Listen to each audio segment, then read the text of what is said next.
Was there enough in there? No, my hand didn't cramp yet. Okay, well, that's good. I got room for this packet now.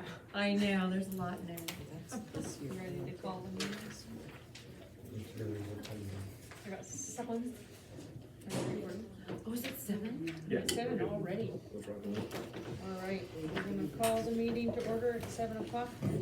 Tom has some Yeah, just, adjustments to. the yeah, just a agenda. couple adjustments to the agenda. On A for approval of minutes, also add approval of executive session minutes. And then we're gonna move item F on new business up to A and then shift everything down. So out of courtesy, some of our attendees can choose or not choose to say. Perfect. Thank you.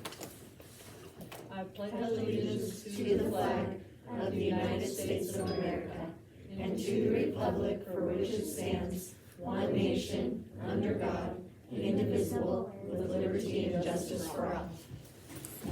Alright, perfect. Did everybody get a chance to read through, the board meeting minutes from 11:10 and the executive session minutes? And so do I have a motion to approve the meeting minutes from November 10th and the executive session minutes?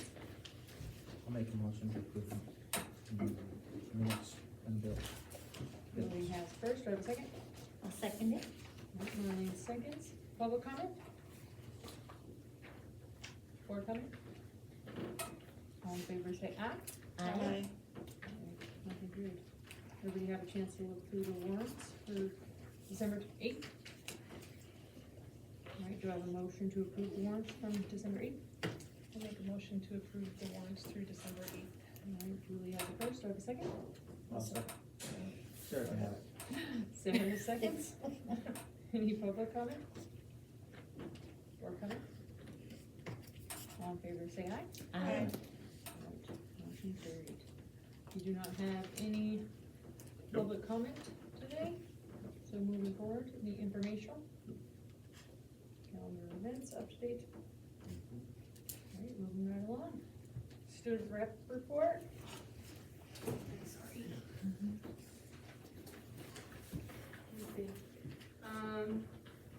We don't have that much. Something's going on. We have some fundraisers going on. The 7th graders are selling their world's best chocolates for $2 more, and that's going on until the 14th.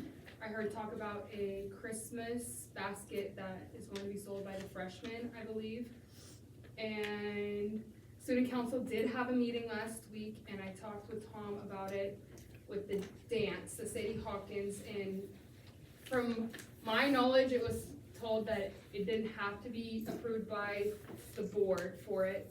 So student council did approve to have that in February. If that's something that you guys would like more information about or anything to discuss, I can give that.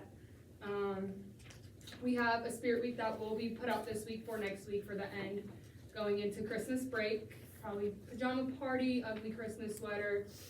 I think that's everything. And so what Brooke mentioned with the dance is, since I'm new, since that's a in-house kind of thing that we do and we'll follow all our dance procedures, typically I wouldn't bring that for, approval, since that's some, like Sadie Hawkins, some years you do it, some years you don't. So if they'd like to do it, they'll follow all our policies and procedures, that's why we will bring it. I did have one thing though about if we were going to do out of school guests, people who are homeschooled or go to a different school. I know that's something that, doesn't the board have to approve? Does the superintendent approve? The superintendent. Yeah, Okay. we have a guest policy. Okay, I didn't know if that was something that had to be run by the board first, or we're not 100% sure if we're going to do the guests, because it can be a lot sometimes, and I think this dance, we kind of just want to keep it more to the school and everything, and not have to worry about who's coming in and who's not coming in. And Yeah, you just follow the same dance policy that same we as like have for. homecoming. Yep, so you just have to get approval of the other parent and superintendent sign off. Yep. long as you're crossing all your Ts, not lines. I believe. Okay, that's all for me. Perfect, thank you. All right, you got a staff report? Hello. Well, Mr. Barnett has asked me to give you a little information on our Montana Reads grant. So for those of you that don't know, Kathy and I last spring wrote the Montana Reads grant. She was an integral part of that, and I'm thankful that she was there with us for that. I would like to begin by emphasizing that this is truly a team effort, and so not just our staff, but administration and our office staff has really stepped up in ensuring that we get all of our dates and deadlines met, so thankful for them.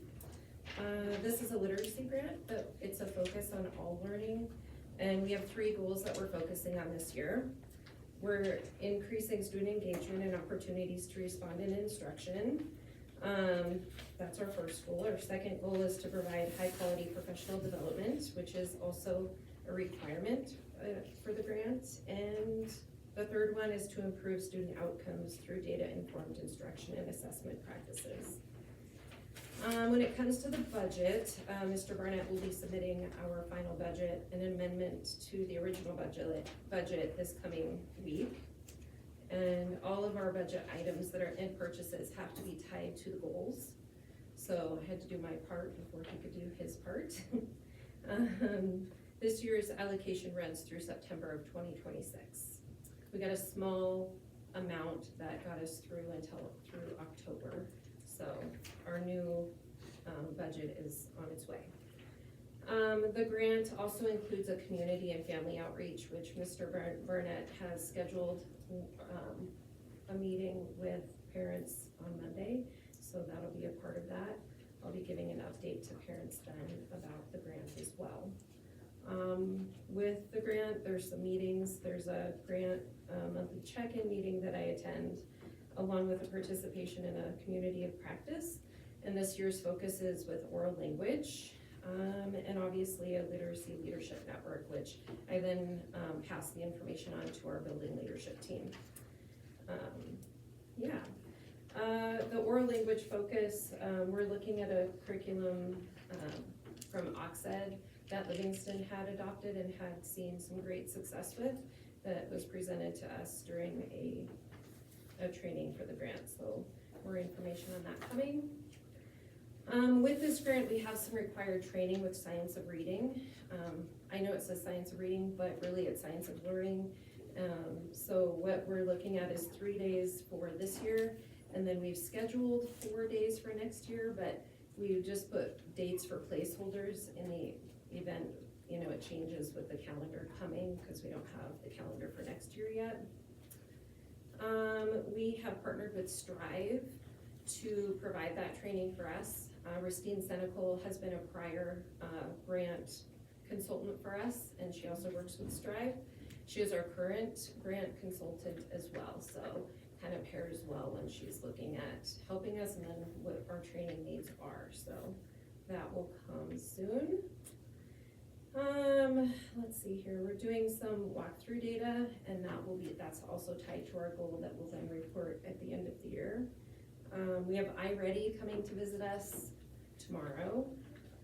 We're looking at a pilot for our English language arts curriculum for K-6, and they are gracious to give that to us for free. So I've done a lot of sweet talking with them, and they're amazing, and I'm very grateful for them. With assessments, we're looking at tracking our fall, winter, and spring data, so that's also a grant requirement that we have to report.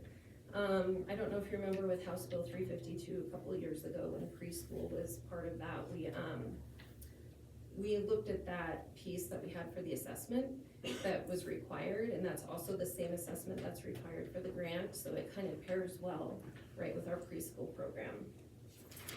What else? In January, OPI, our grant liaison, will be here to visit with us. And I just want to also mention that our building leadership team has been an integral part of keeping us on the same track. And I'm thankful for them, and a new addition is Claire, so welcome. And, a grant requirement that we have this summer is the Summer Institute in Bozeman, so we're looking at taking our BLT team there for a couple days to get that requirement completed, so, yeah. It is a large amount of money spread out for the next 4 years, this year included. The year one, I don't even know why they call it year one, because it really just, I mean, what did we get the money in June, and it gets you through October? No, September 30th, that's right. So it's just a short amount of time that you have, and the money was really actually spent, and it's not a lot of money either, so. Yeah, I think 13,000 was what it was. So that was pretty much spent by the time we got it, and then the upcoming monies will be for the next 4 years.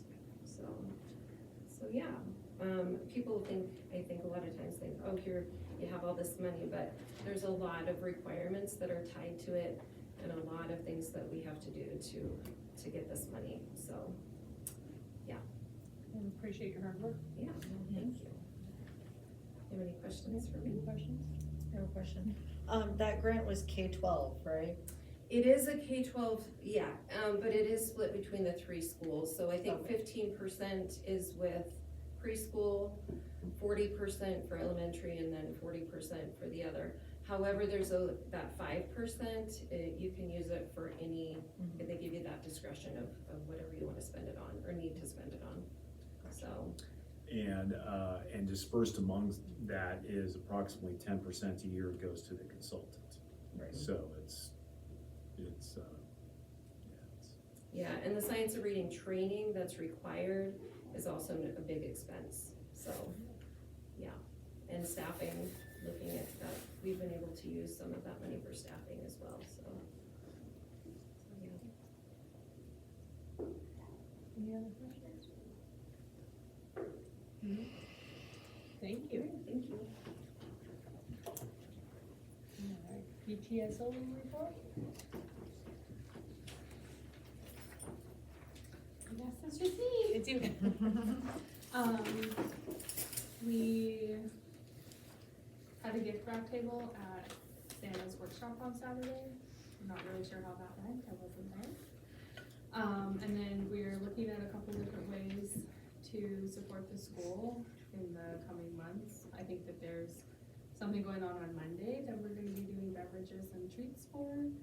And then, we're gonna start helping with concessions for the games. And then, we're working on what we can do for Kindness Week after the new year. So we're just working on ideas right now, and then January's meeting, hopefully we'll have a plan for what we're doing for Kindness Week. But other than that, it's been kinda slow. Not a lot going on. Awesome. Thank you. Any questions? Perfect. All right, AD update? So basketball is officially in full swing. We took our high school basketball teams to Hamilton this past weekend for the tip-off tournament, where they won all of their games, which was super exciting. Our junior high girls basketball will start in January. Junior high boys wraps up this week. And Tom and I are continuing to work on policies such as homeschool, the extracurricular policies, and work to refine them. So, other than that, we're just heading to basketball. And congrats on a successful weekend. Any questions? All right. Deborah? Hi, so we've had a busy month, as you can imagine. So signatures have been finally updated at Citizens Alliance, and took a little while, but it's done. And then, we completed our step 2 of the STARS Act, where we, made sure that the quality educator payment spreadsheet was matching what we had at Infinite Campus, and all is good there. And then, just as a reminder regarding elections, that we have 1 seat that's open. So, the forms for that are open starting December 11th, and then, due February 9th. And then all the information is posted on our website, and it'll be posted at the post office and on our front door. And then including what the qualifications are for the trustee. And then also we had the audit, so thank you Carol and Sarah for all their hard work, and I think Carol's gonna speak about, you know, what developed, you know, the audit, so. Turn it over to me. Yes, I am. So, and Brenda sat in on the closeout meeting with Tom and Yeah. Darcy and I. There were no findings this year, which was important because of how hard we had to work to get the Department of Revenue to accept our audit response last year. But I did, I kinda had to sweet talk the auditor on one.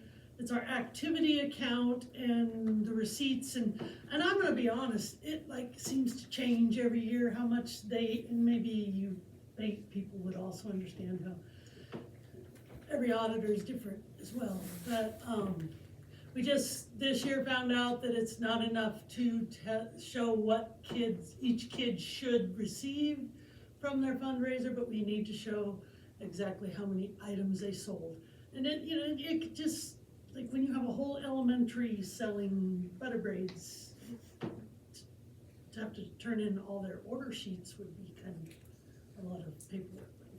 Anyway, that one, I was able to go to the two staff members that they were questioning, and they had exactly what they needed on the computer, they just didn't know that they needed it that detailed, so that's why he didn't give us a finding on that one. So it was that item, and then there were some meal receipts that didn't have itemized, actually showing every meal exactly what it was, and the main reason the auditors want that is they wanna know that kids or adults aren't charging alcohol to the school's account. So those were the two things. He also kind of, I mean, there were other technical details that will be, they weren't findings, they're just details, and honestly, it kind of depends on what auditor you get as to whether it's an issue or not. But then the only other thing, he's kind of concerned about our cash balance,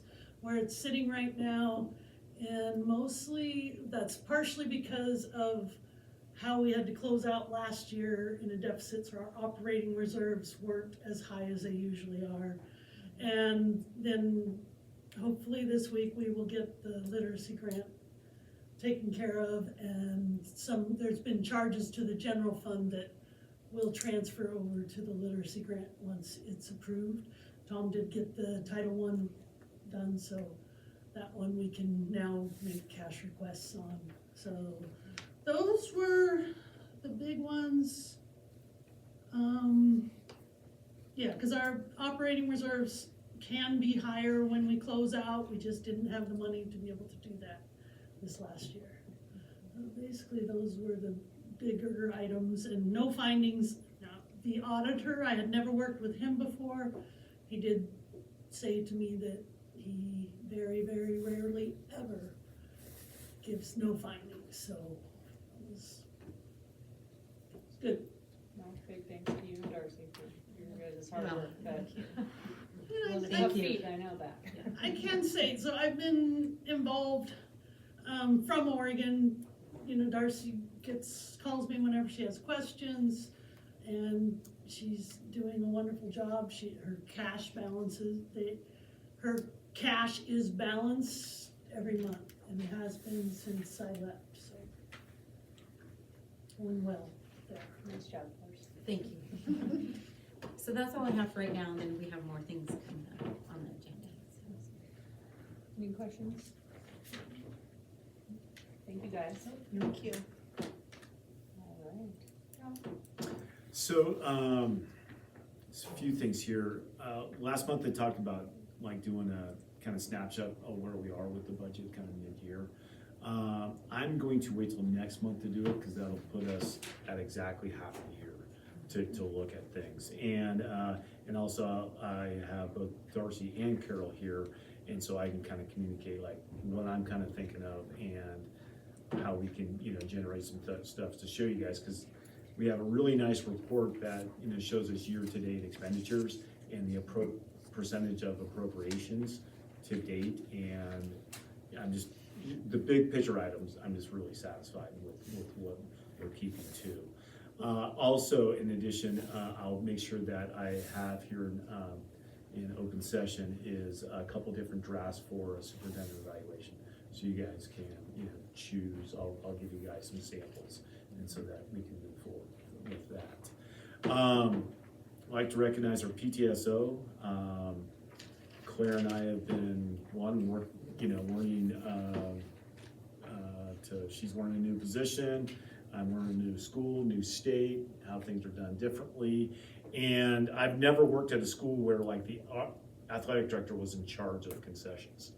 And so I got the sense that it was kind of like maybe sometimes some last minute stuff, and you were really lucky if you had a great advisor kind of taking it over, but if you didn't, it was kind of chaotic. So we put it out there, and Stevie and Alyssa, our president and vice president of PTSO, are really looking to kind of help us, kind of take those over, because if you went out to football concessions on any given day, our 7th grade class kind of took it over and did it like the last X amount of games, and we kept adding games because we kept winning, but so that was nice. But if you have one group come in one week and then another group the next, it gets a little messy in there, and the restocking of things and stuff. So we're working through how that's gonna look moving forward, and just, thank them for looking at that. Having a parent night next week. I'll send a note home, getting the word out through the PTSO. It'll be at 6 o'clock here in the library. We do have some annual requirements as far as like parent engagement, like with Title I, literacy, kind of letting folks know how we expend those monies and what their purposes are. But also, I just want to use it to have a kind of open, broad agenda that we can just sit down and talk and really target some of the younger parents that I don't typically see at meetings, and maybe they don't want to come to a board meeting that's like really official. And so we just sit down and talk about things we talk about, and things that are out there, anywhere from school safety, facilities, how the budget looks, and how we staff, and how it's been pretty close, and how we work with different service groups, and PTSO is going to do some refreshments. So I'm looking forward to it, and I'll give you a feedback next month. But you're all welcome to come and attend if you like. That's Monday night, right? Monday at 6. Okay. Yeah. And then finally, I'd just like to, congratulate Darcy and thank Carol for being back here in town and getting through an audit. And congratulations, no findings. I think it's, they might shoot me, but I think it's great having an auditor here, because they just really, to me, I look at it, how can we do things better? How can we clean things up? And the fact that we had a couple things with our student activities, like no kidding, there's always policies, always ways we can clean things up. Having a nice discussion on just our cash balance, and like, yeah, you guys, it's pretty tight here and stuff. You kind of made it through into December, so good job, and stuff. So I just learned a lot by having, somebody kind of from the outside who's not really vested in things, and can kind of give us, some really good. So congratulations to them. And he even took some time to meet with our PTSO folks and talk about how they do things. And the amount of money they have doesn't represent, I think he said, a material unit. So it doesn't necessarily have to be part of our formal audit, but it's something that, as they change hands, they want, and I really appreciate them wanting to meet and go, okay, how can we make sure we do things better, and how our books are kept. So I just really like the spirit of having an auditor here, and again, wanting to look to do things better. So that's my report. Perfect. Any questions? Okay, moving on. Apollo Mechanical Contractor? I'd like to, yeah. Do you want to go to your switch orders? No, that's that's exception. in new business. So I'd like to introduce Brent Freeman, and he's a retired school superintendent, who has done some, school improvement and building, himself. And he, works for Apollo Mechanical Contractors, and they did a drive-by, and they introduced themselves, and, you know, he's visited a few times, and so I asked him to come talk to you guys, because it's kind of in line with us really starting to dive into what our facility needs are in the system. Yeah, thanks for having me. Yeah, so my name is Brent Freeman. I'm gonna try to keep this to 20 minutes. I'm gonna click through it, giving you a presentation packet there. My thought on this is really big, heady, long-term, outrageously expensive stuff. We're not gonna make a decision tonight. What we wanna do is facilitate discussions. And so I hope that this is the first of many discussions that we would have with you. Real quick, my background, I'm a retired superintendent, but I'm really a retired naval officer. So this is, I have a quirky way of coming into education. I was 25 years active duty. I retired out of the Navy in 2016. I'm gonna write books on China. We moved to my wife's small hometown in Washington State. They pull her into the school, they like her, they meet me, and they're like, you wanna be a superintendent? I was like, I'm not an educator, right? I mean, I don't even know if I like kids. And they're like, you don't have to like kids. We need a culture change, and we need our buildings addressed. In my last tour of duty, I was the first naval attaché in Vietnam. I was using our Seabees, and I was building hospitals and schools in Vietnam. So I know something about buildings. I spent 7 years there. I retired just over a year ago, and I had to come back to Montana. I'm getting to a point of life that it was like, I'm losing it too fast. I need to be here. I live in Red Lodge. When Apollo found out that I was moving to Montana, they wanted to extend their business into Montana. The heart of their business really in the last couple of years has been Washington and Oregon, Pacific Northwest. So they're coming out here. So it's kind of a win-win. I get a couple bucks to drive around the state, and I love just being on the open roads, and it feels so good to be in Montana. So that's how I got here. Walking through this real quick, again, I look at buildings like I look at ships. I was a superintendent, so I was a commander of a 2-ship task force. I had my elementary ship and I had my high school ship, my K-8 ship and my high school ship. And what I really found is there's a tremendous variance in buildings in Washington State, 295 districts, and they spread the spectrum.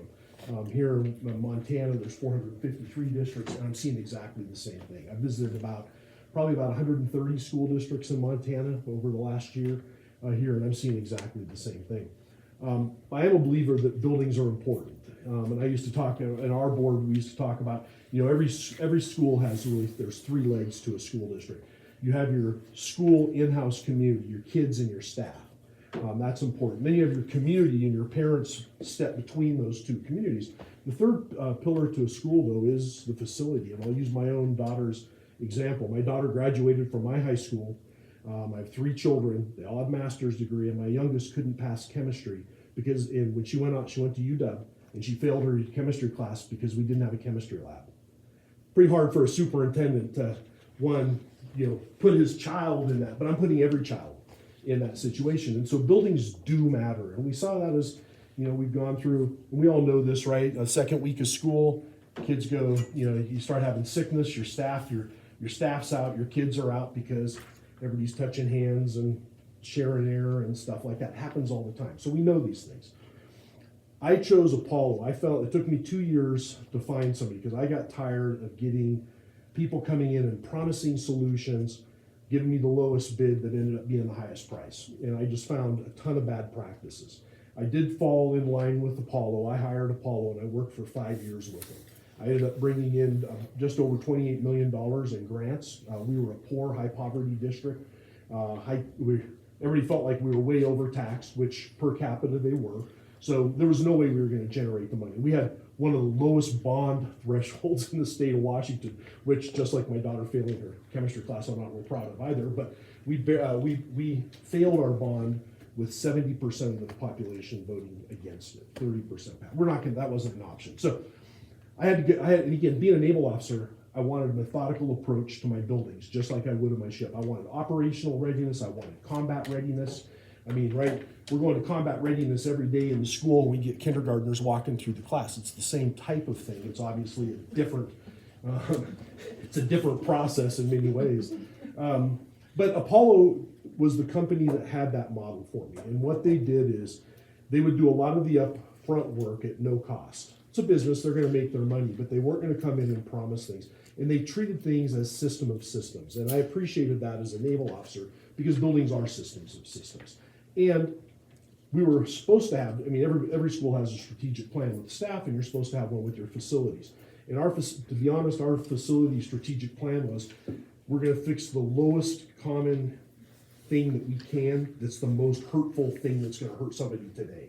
So the window that gets broken, we're gonna put duct tape on it or plywood on it. The door that gets broken out, you know, we're gonna put 3-in-1 oil on it, or whatever that is to try to keep things cost. But that does not fall in line with what my naval thinking was. So Apollo, real quick, and trying to just be respectful of your time. 5th largest mechanical contractor. That's important because, again, they've got overhead. They can afford to come in, take time, help you develop a strategic plan, help my school district develop strategic plans. And then also, just like we have a process and a program around developing reading, buildings need the same thing. There's a building construction order. Right, you don't want to go put a brand new $2 million roof on, and then 2 years later go put HVAC units right up on that roof and tear the membranes up and void the warranty on that. You don't want to pull out the wall and replace the electrical, and then 2 years later pull the same stuff off the wall to do plumbing or address asbestos or mold or all of that. So you want to come up with a proper long-term process with that. So real quick, again, Apollo, that's what they will bring to the table.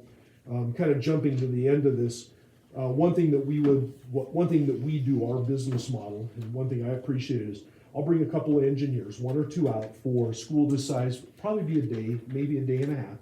We'll walk through it, no cost to you guys. And we're gonna tell you, and we're gonna give you all that information free. We're gonna ask for some things from you.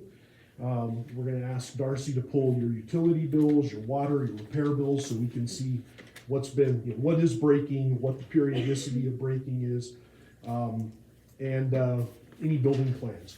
I'll take them back to Billings and scan them in, we'll give it all back to you, and we'll give you a report on your buildings. We do that for 2 reasons. One, the company has interest in doing that because we need to see what we're gonna get into and make sure that, again, because one of the things, and you'll see here in a few slides, I'm kind of jumping around a little bit, but Apollo's going to give you a couple of guarantees. And one of the guarantees is when we put a bid in, when we put our price on it, we're not going to have escalatory clauses. We're not going to say, oh, you know, here's a change order. I got so angry at change orders. Change orders to me are just another way of somebody forcing. To me, it was a form of extortion on schools because you get a change order, and what you'd see is the quality of end workmanship go down and your costs go up.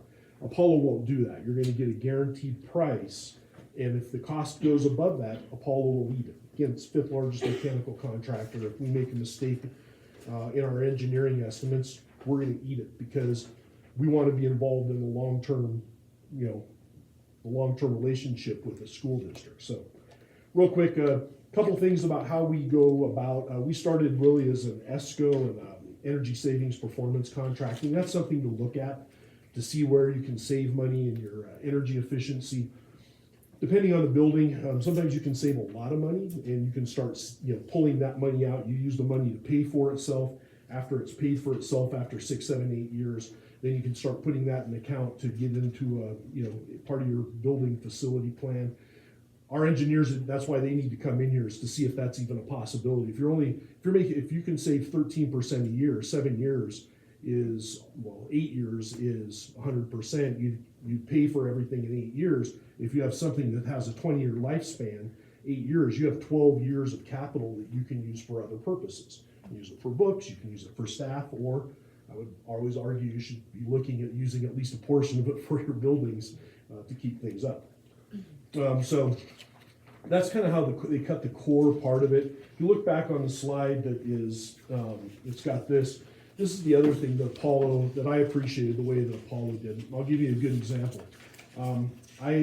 We had no security in my school district, so I got $1 million grant, and I put in doors and windows and locks and cameras, and we completely fit our school out. And But I was overseeing projects in Vietnam. I was like, well, I can be the project manager for that. I'm not gonna hire somebody for that. And I would still argue it was the right thing to do, but I wanted to use that to illustrate one point. I hired electricians and I hired the camera guys, right? And so they're working on their two different cameras. And we got down to the little bit of the wire going here and a little bit of the wire going here. It wasn't written explicitly in either contract who was going to do the connection.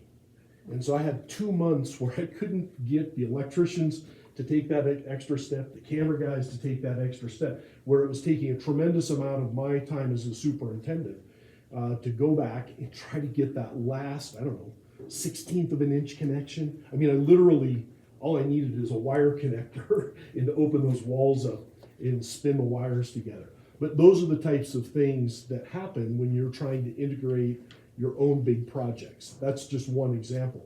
Apollo's going to come in and we're going to take all of it. We're going to do all of that. We'll report right to either Tom or a Darcy or a board member. You pick who you want to be that point of contact on the district, and we'll have somebody here all the time. When we do the work, we have a site superintendent on board. I live in Montana. I will be here. I drove up from Red Lodge today. I mean, when we do, we're going to make sure that we do it and it meets our standard. And we're not going to have the disconnect being like that on any of these projects. So that's kind of the point of the right side of that slide, where we'll make sure all the integration goes on board.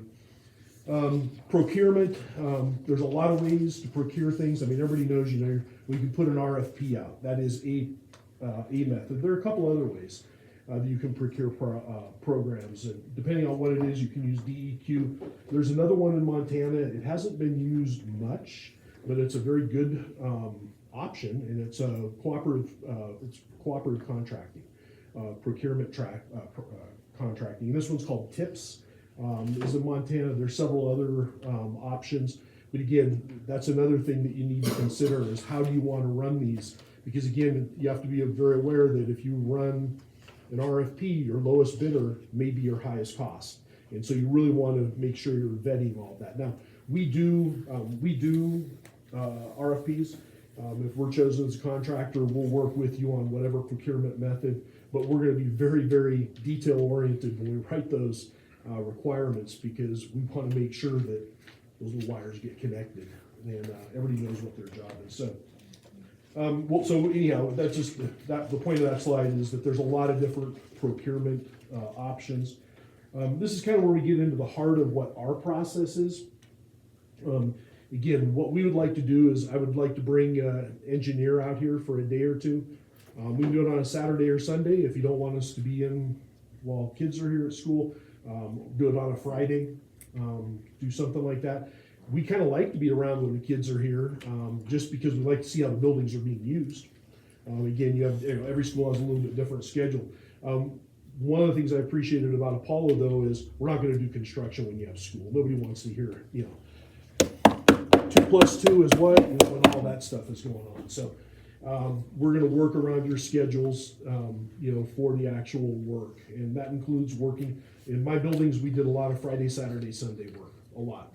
In fact, our security system and our cameras were all put in either overnight or on the weekends. The 5-step process, really, it's 5 steps if you want to go through energy guarantees. So if we say it's going to save 13%, we're going to vet that, we're going to measure it, and if we don't do that, and I've seen this happen, didn't happen in my district, but it happened in another district, where they didn't get it was a solar program, a solar system they put in, and it didn't quite meet the expectations 2 months in a row because of the fires in Washington State, cloud blockages. So Apollo wrote them a check for the difference. So if you go down that route for procurement, there'll be a guarantee, and if we don't meet that guarantee, we'll write you a check for that. That would be the 5-step process. The 4-step process is really more of the common procurement method. The difference here is if you look really the first 2 pieces of this, there's no cost to the district. And that's kind of how they hooked me too, was, well, if I don't have to, why wouldn't I take free information if there's no cost? There's no contract. Like I said, what I need from you guys is a couple of head nods saying, yeah, we're interested in this. I need the bills and whatever you have for plans.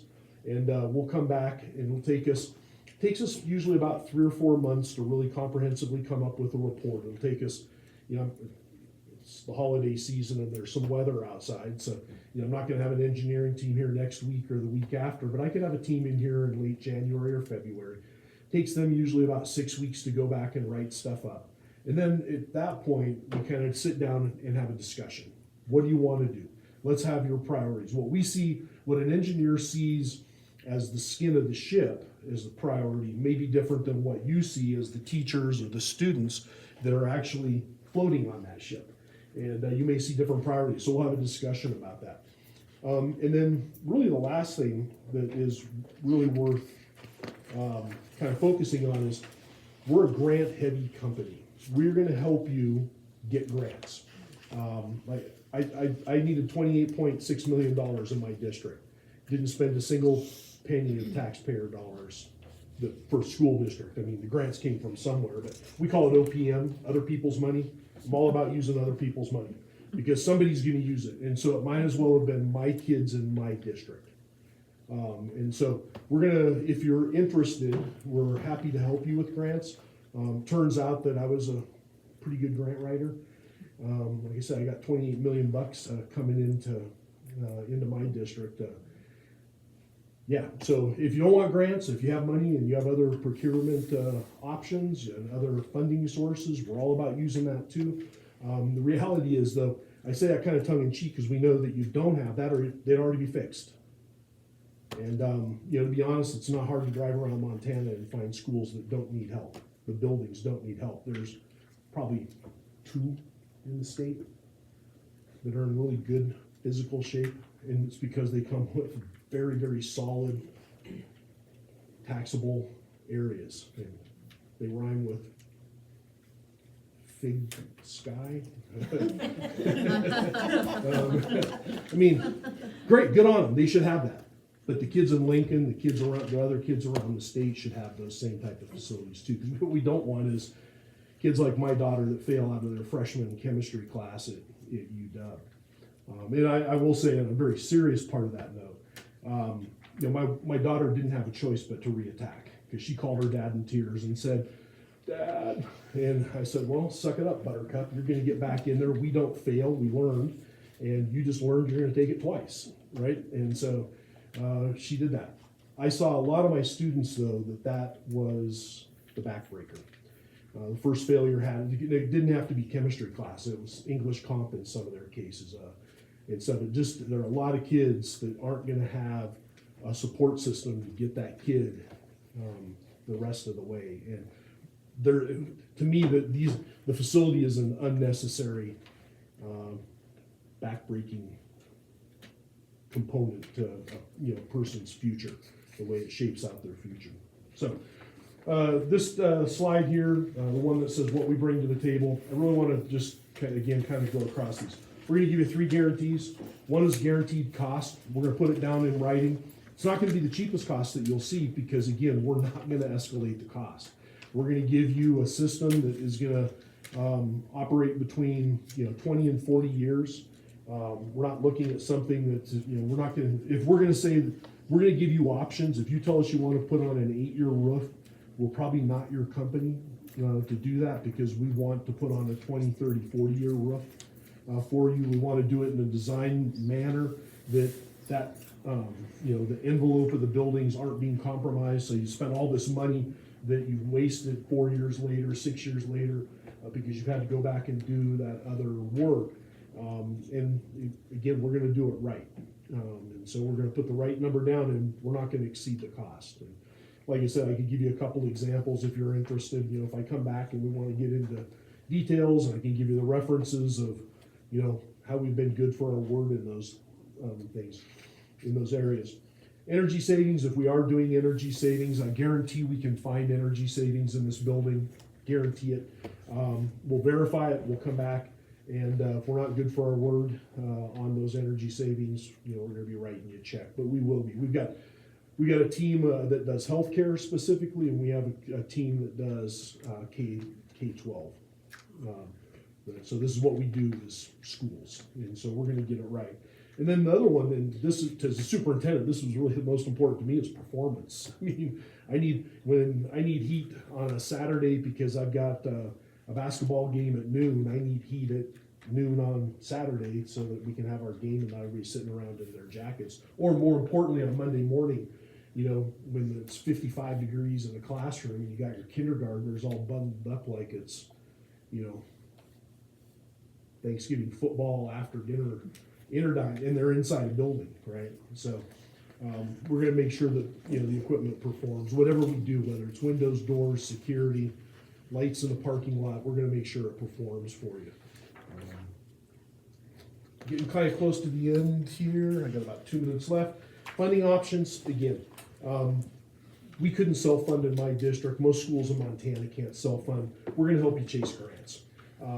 There's really kind of 4 big areas that we go through here. There's a 5th one that's worth talking about, but you know, you're gonna have some money.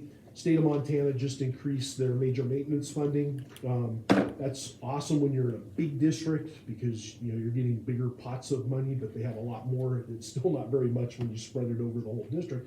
Smaller districts, it's certainly not as significant pot of money, but that's something to be looked at again with your energy cost savings and building a strategic, not just a facility plan, but a financing or a funding plan for that. Because you know what we hope for is in 20 years, you know, once we go out and hit some grants, you're not gonna get a lifetime of grants. What we want to do is we want to hit them for the right number of $1 million, and then start using some of those other funds for the proper type of upkeep. Make sure your staff and your is trained to do the right type of upkeep on them so that, you know, you're doing the regular maintenance and, you know, a boiler system that is expected to last 20 years actually does last 20 years because it did the right, you know, the proper thing. So anyhow, federal grants, there aren't, right now the federal grant pool is low compared to what it's been the last couple of years. In my experience, these are kind of like the tide. Sorry to keep using nautical terms, but I was a naval officer. These are like the tides, you know, there's ebb and a flow in grants, and right now we're in an ebb, it's low tide in our grants, they're gonna come back.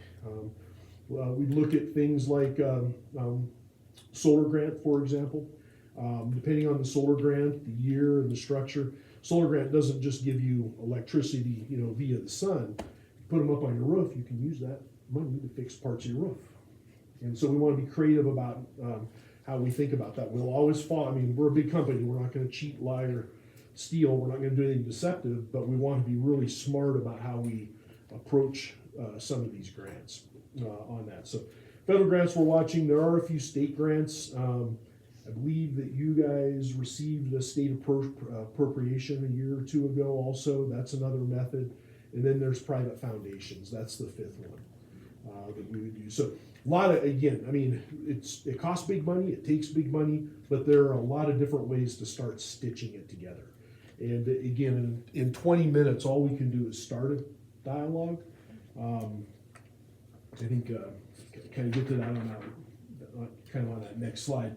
Apollo's bread and butter they've been a good partner to school districts. You know, my district, after I got all the money put together, I got the strategic plan built together, I got the construction documents and the planning put together.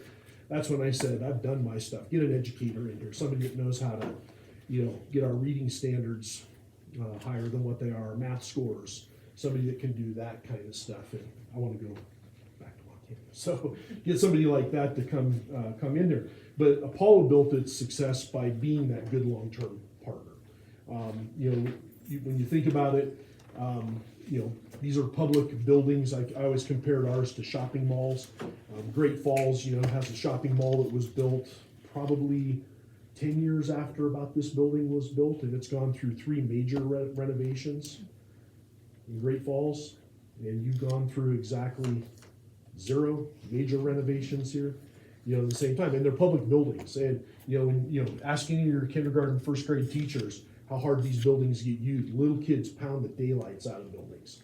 Big kids pound it even harder and stuff, but we just don't think about that. So again, Apollo, what they will do is help you, you know, kind of help you start down that process. And like I said, love to be part of the solution. To me, you can kind of tell it's kind of a passion to me. And not the educator, but I do understand something about buildings and process and stuff. And like I said, if we can help a bunch of our Montana kids out and compete on the world, you know, that's kind of, I guess, where I'm at in my life now.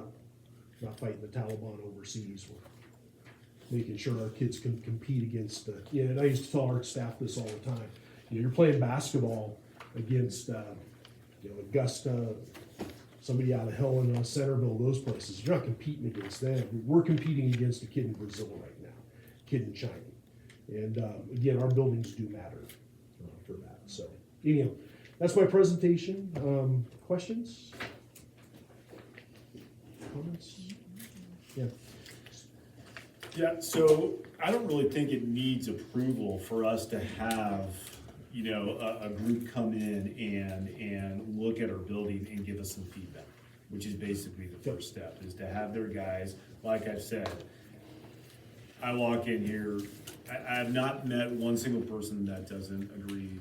We have some facility issues we'd like to look at, and some ones are pretty obvious and we've identified, but two, I'd really like to start putting like what we think also with some kind of behind the walls, in the ceiling type of stuff, and look how that all gets brought together to actually do a look at a significant, you know, modernization project. I'll use terms where I'm from, and I agree with Brent, as I've done not as many as are extensive, but ones that, you know, are RFPs where you go out to bid and you take the required to take the lowest.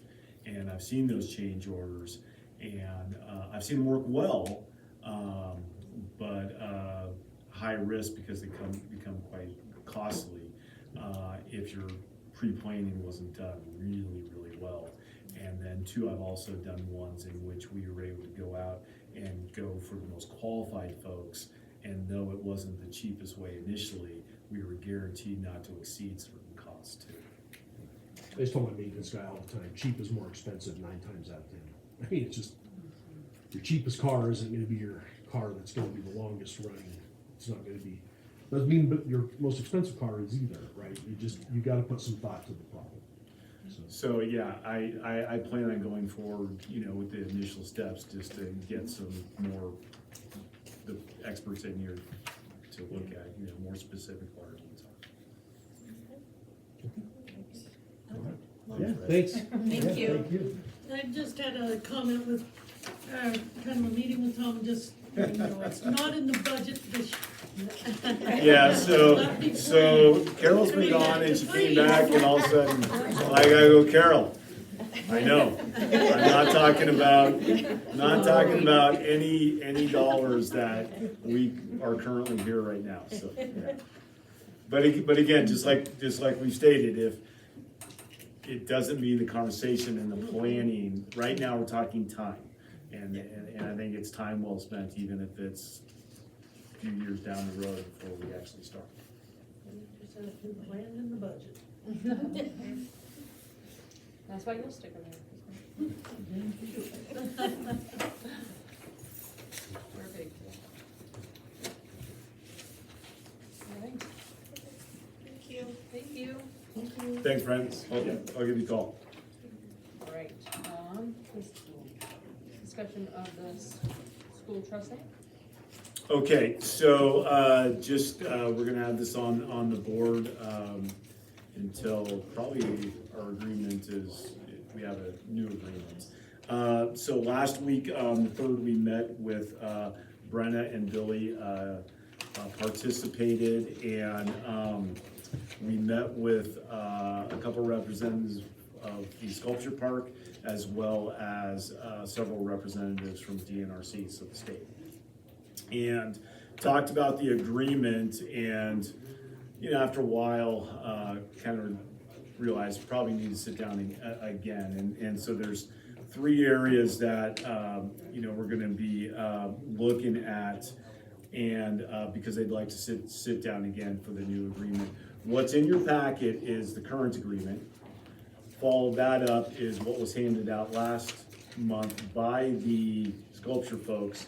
And it's fairly similar to our current, agreement with a few modifications. I had no participation in the drafting of that. So, the big things I got out of there were, there's four things.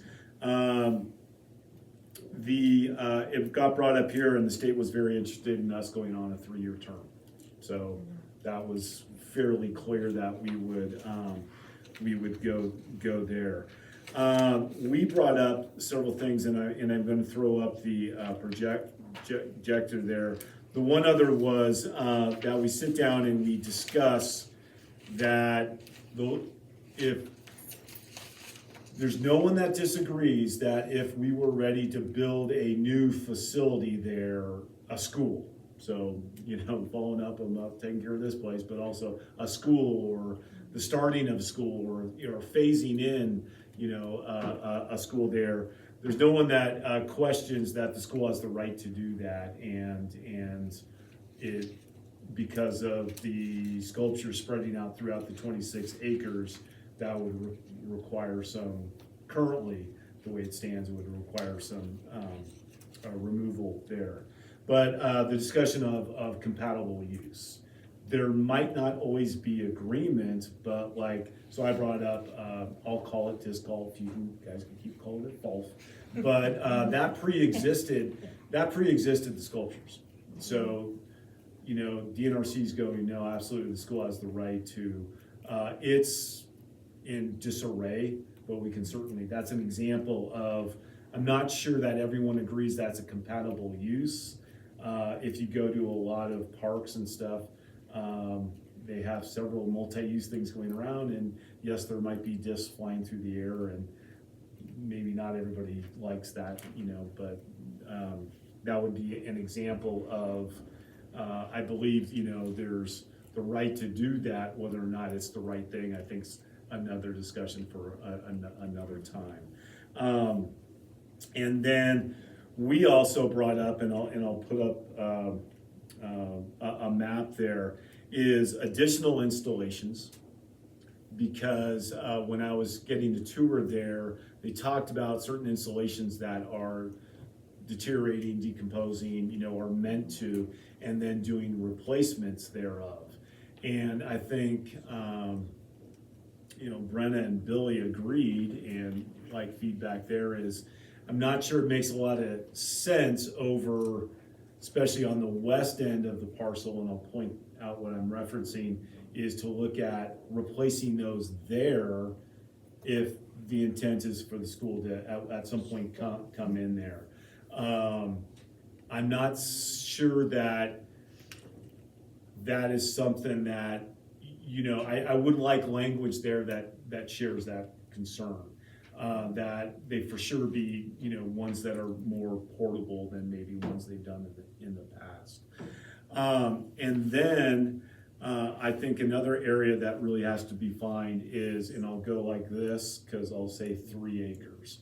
And I'll point out what I mean up on the whiteboard, but it's the area that was set aside for the school as the, so originally, and you can see on the map, it was gonna be, 4 to 5 acres on the eastern side.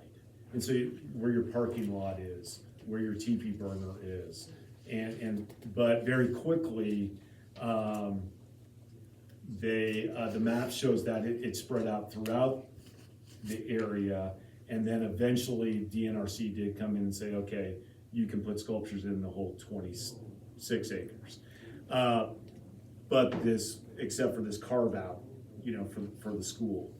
I've mentioned, I think we'll come back in the next few months with more formal proposals, but we got in our outdoor club and things. They have so much equipment, great stuff, but we have no place to store it. So Nancy really wants to, and she goes, Tom, I fundraised, I have the money to buy a Connex box.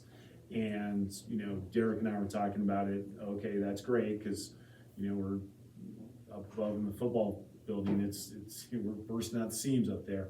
And so that they can have their own designated area. And then I looked at this 3 acres, cause a lot of times that's where they go, and like, oh, what a great place. So then, the idea is, well, there's this set-aside area. I'm not sure there's necessarily gonna be agreement on where that 3 acres would be. Right now, and I go like this, 3 acres, cause it's a little bit over 1. If we stick to the confines that Mr. Sear, Bill Sear, puts 2 posts in, that area has no sculptures. Any other areas, certainly if it was actually 3 acres, would then disrupt sculpture. So then, but then I think it may not necessarily fit within the scope of what they would like to see. So let me fire this up real quick. Let's see how quickly I can embarrass myself.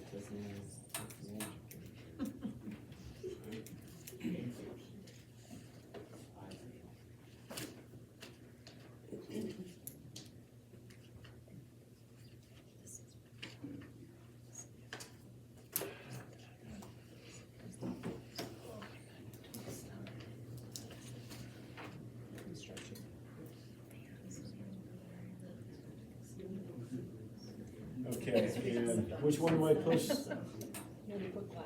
Input. Input, that'd be a good start, okay. Oh, no.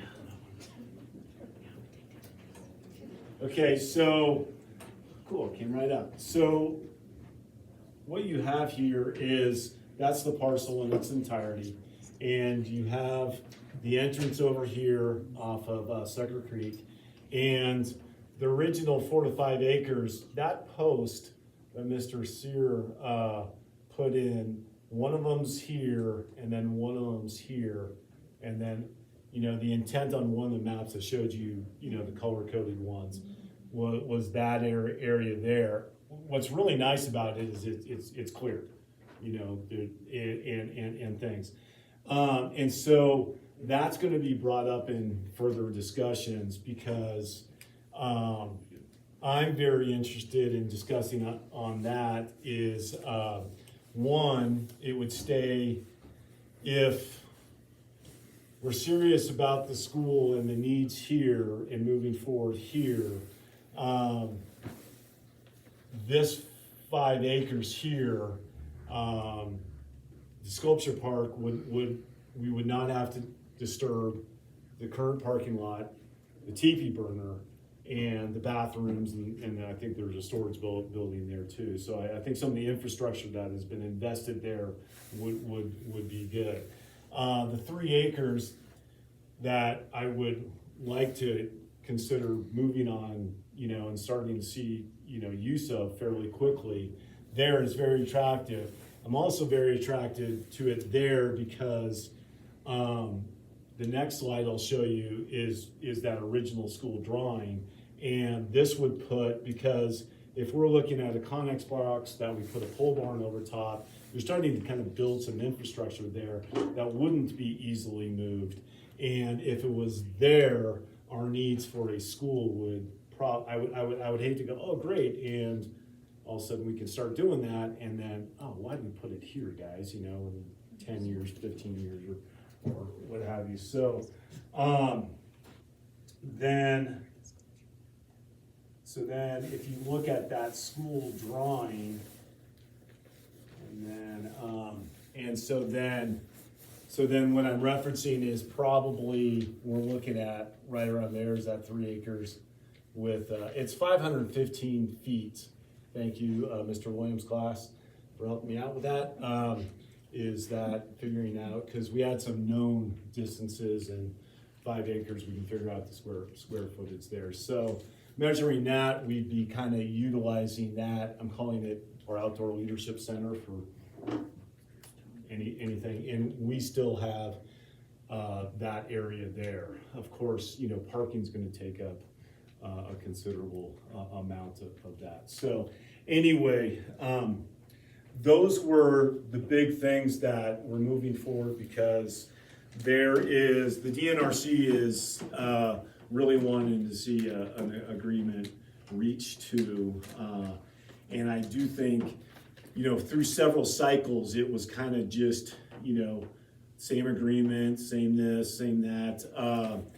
But now that we're showing more interest there, they're kind of, they'd like to see an agreement in place by the end of February. And it expires at the end of, our current one expires at the end of February. So, Brenna and Billy, are you available next Wednesday, the 10th, at 10:30? That's this Wednesday. I'm sorry, that is Time flies. day after tomorrow. Sorry. Wednesday at Yeah. 10? 30, Yes. okay?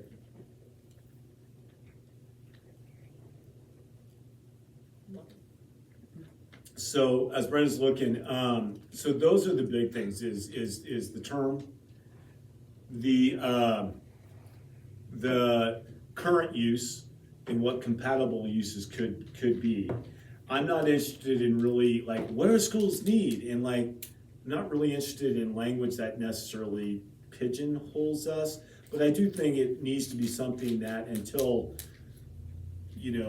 a school is built there, some compatibility. I think that's in the spirit of good partnership. And then just our concern of additional installations, especially on the west side of that. On the west, coming this way from the teepee burner is, the feedback I got, it didn't necessarily make a lot of sense, and that at least that's spelled out even further, so that, because it's a very, very important feature for the community, but it's a very important feature to our school too. And stuff, so. Did I kind of recap there? Okay. So I'd like to just maybe, I don't know, makes any difference. That drawing of the school plan was actually made by the board before the purchase of the easement. And that was part of the process. I'm not saying that we have to use that or anything, but, Yeah. Yeah, so, and that's the only thing we've been going off of, Yeah. is that drawing. Yeah, I have a phone call into the firm, they still exist, that did it, and just see what, hey, are we missing anything? Because Derek and I, we pulled that, we have that on a big piece of paper, and then, oh, we got this poster board that's coffee's been spilled on, not me, but I still, but it's and stuff. So what else is out there? And we're not married to anything like that. I think that's what we see, but I think it's a good visualization though of the size when you start talking about what school would need. Brenna even brought up, that a few years ago, discussion was brought up on, is there property there for staff housing? That's been problematic. Apparently the answer was no. And I don't see, since the easement talks about a school facility, how if we did staff housing, how that couldn't be, how that in addition, and so I would want to maintain those options for the district.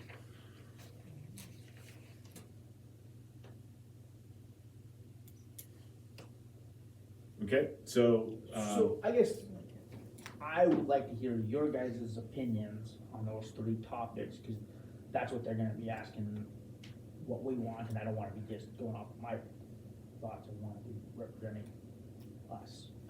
So, if that's where I'm at on those.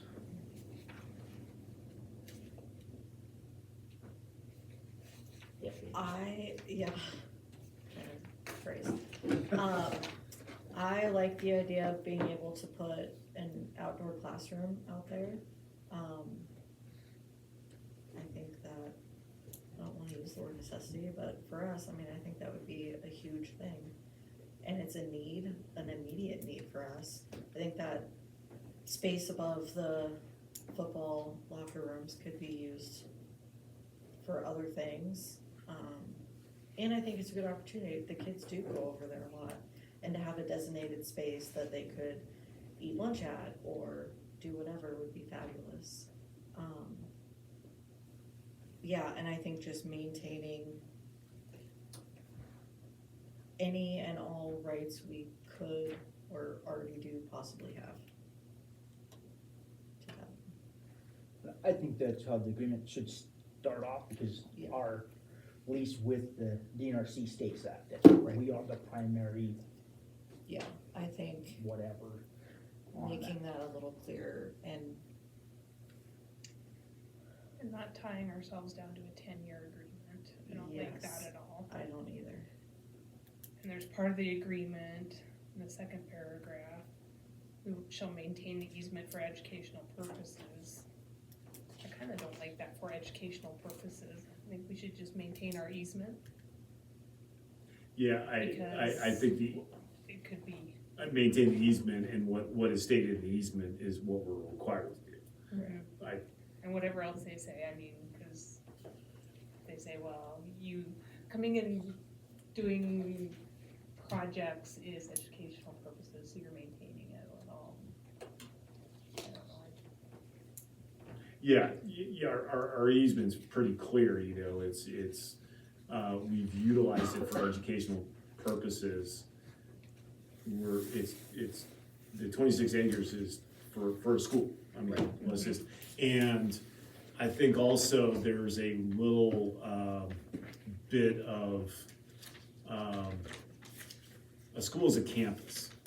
And when you think you start thinking campus, you think beyond just a building. It's a campus that, has a lot of components, and so, yeah, so. I do like your thought of location though for the Connex. Well, there's a couple things. It's the only place that's cleared. Okay, there is a burn pile on it, I think we can take care of that clearly. It was originally set aside for that purpose. And it's the only area where immediately we could go in there in the spring and not disrupt any current sculptures. And most importantly to me is, I think it is strategically placed so that it would not, it would protect as good compatible, you know, partners here. Yep. That original, you know, infrastructure of the sculpture park, but really, would it be a strategic place for us in our needs moving forward as far as school needs? One other thing that kind of just more of your guys' thoughts on is adding another parcel to that where it's set aside that they're not adding on to or building to, that would be set aside, because we're looking at it from our point of view right now. In 2 years, we may need to expand more. And originally it said 3 acres, and we got a little over 1 that they won't do anything with. And I would like to maybe see some more, you know, another parcel that is set aside that they don't add to or expand into. It leaves more opening for us to go in without disrupting their current stuff going on. I would say at a bare minimum, get the actual 3 acres that they set aside. I mean, if we only have 1 now that is set aside, 1 acre. Yeah, I mean, and- draw an imaginary line And, to yeah, 3 acres. I think anything Derek and I are within pretty this- good with long tape measures, but, you know, we did, I think it was pretty close to what we said, right? It was like 2.3 acres or something, is what that came out to. No, I had a 1.2. That was a little more, I think it was more. Okay, anyway. Yeah, I mean, again, I think bare minimum 3, and then anything within that. Yeah, three Three right is now not at in that current, opening, probably gets you into their Connex box area, further to the, Yeah. further to the west. So just out of curiosity, did they say how their Forest Service lease may affect where the sculptures go? The only thing that they said on that is they leave it up to the artist who's putting the sculpture in where he wants to do it. And right now, they said they're currently not having any new stuff in our side, but with the deterioration of some of the sculptures, they might add or replace the ones that are there. And what I got out of there. Yeah, and so, again, they have a land use license and we have an easement. And so ownership, easement, lease, license. So I think the license, again, I'm not a legal person, their license allows them to do what the license says they can do. However, appropriate time is that has to be renewed, and the NRC's doesn't appear they're gonna move on that until there's agreement with us. And so, you know, their land use license does say 26 acres or whereabouts with the carve out and stuff. I think it's very important that we at least get language in there, you know, especially, you know, west of the teepee burner. You know, we're very concerned about future installations there with, as the school, you know, determines its needs. And the thing is, determining school's needs could be 50 years. I mean, it's just, that's why you have a easement into perpetuity, is so you have time to put that, because we might do them. Maybe the best thing is we determine, let's do some upgrades here. I can't see us not looking at some of those, but what would long term? We don't know what Lincoln will look like. We don't know how many kids there will be, you know, so. Even in, you know, language I wouldn't recommend, but even language, because it also got brought up because it was suggested, well, could we just buy, I just brought it up very early, can, you know, we just be, the money put forth by, can sculpture folks just buy us out of our easement, and that's not allowed. I mean, it's just like, we we can vacate it, you know, we can abandon it, and then DNRC can figure out what they want to do and possibly do something, but we can't sell it, you know, it's just, that's not a permitted, and I kind of get that, you know, it's just like, so.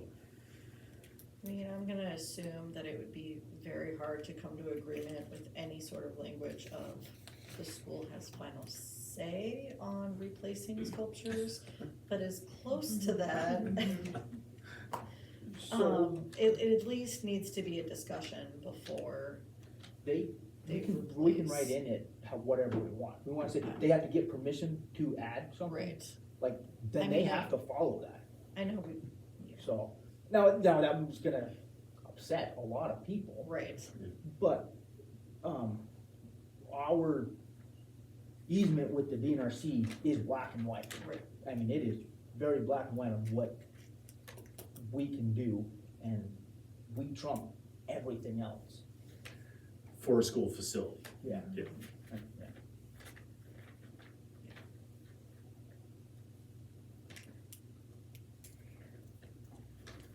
Brenda, are you available?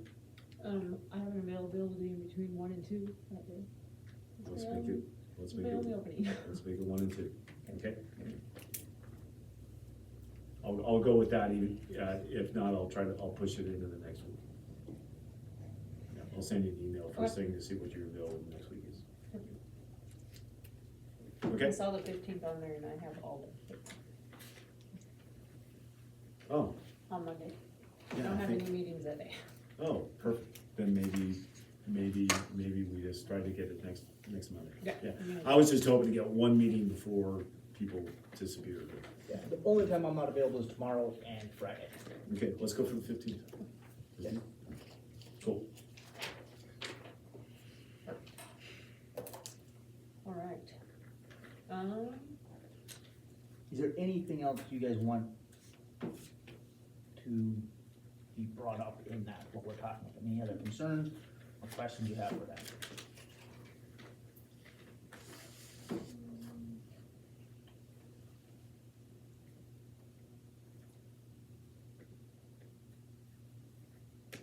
Okay. And $1,000. Good. Can I ask a question about that real quick? Does, do they pay rent?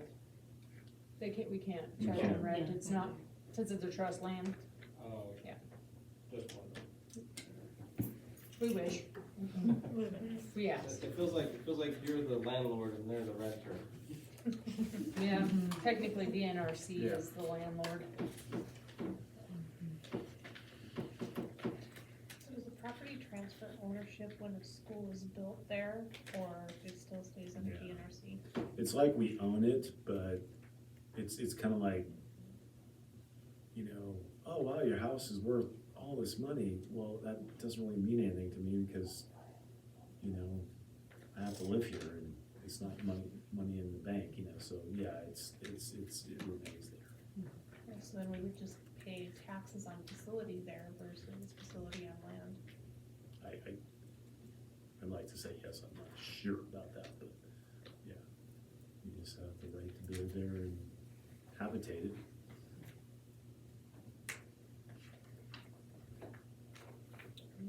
Anything else on that? All right. Julie, are you saying that you pay taxes on that? Do we? Yeah. does- No, okay. not on real estate when it's state owned. Right. But So That'd be even, kinda interesting if even the if school it's- was there, even if it's if we being didn't have used taxes. for a educational purpose, you can still file through the Department of Revenue for that, so you still would not pay taxes on it, So even for the facilities. even for the facility.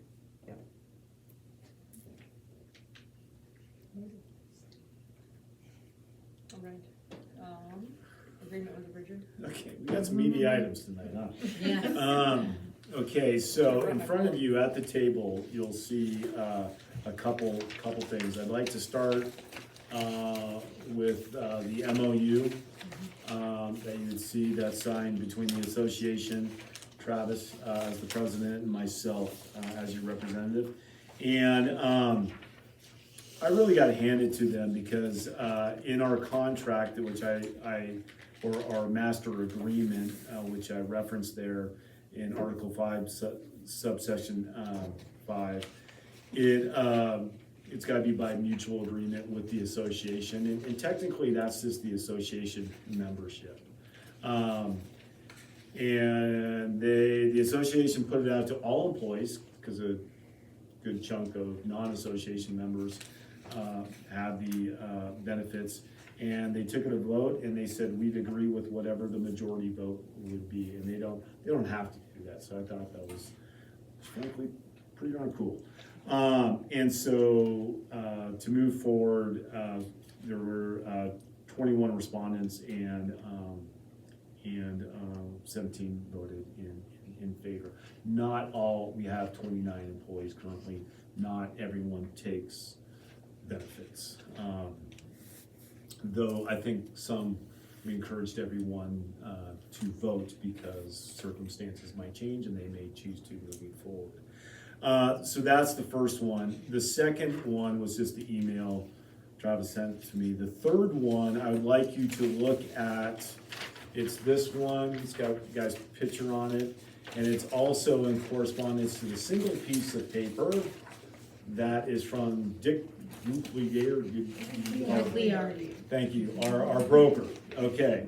Anyway, which I'm really appreciating Dick following up and sending it to us pretty late in the game today, basically saying, so this one basically says those rollout costs that if you decide to exit, you'll be on the hook for, it eliminates that, okay? So he says, hey guys, kind of a game changer. In fact, he says this is a game changer. And his recommendation, so what's in front of you is if you choose to, we do have till the 19th.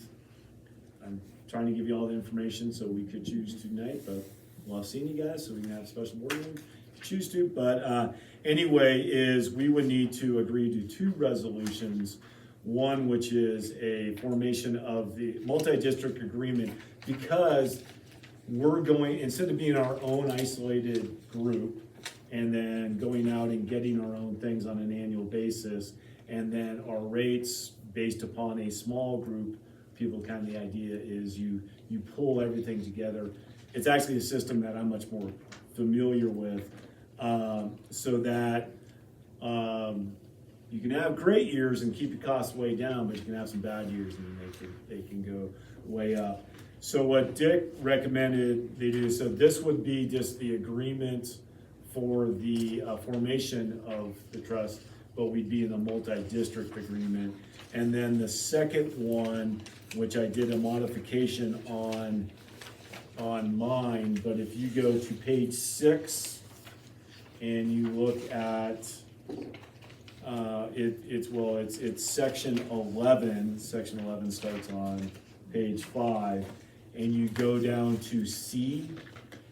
That's then so if you approve this, Brenna would sign it. What they would get is all of C crossed out, and C is our district shall reimburse, if we withdraw, the district shall reimburse the trust for the run out liability of the withdrawing district or employee group. So that then eliminates that, okay? So we'd be signing something that, and that was Dick's recommendation, is game changer, guys. So you have two things. I think you have your employee group wanting to do this, and then you have also a broker that's got a long history with our saying, okay, if that's gone, you know, that, and which was his primary concern for you guys the last time. So Both of those things.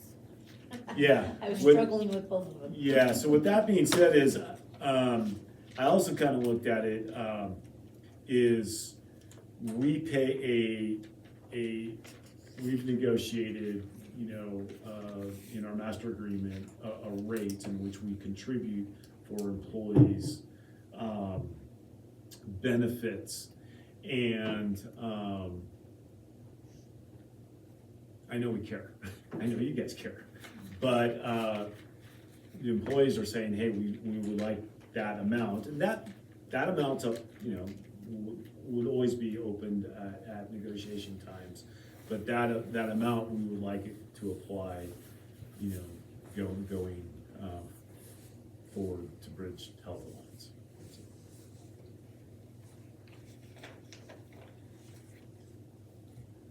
Any thoughts?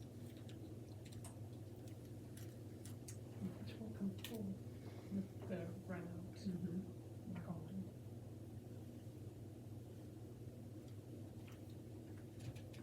I like that, the teachers voted.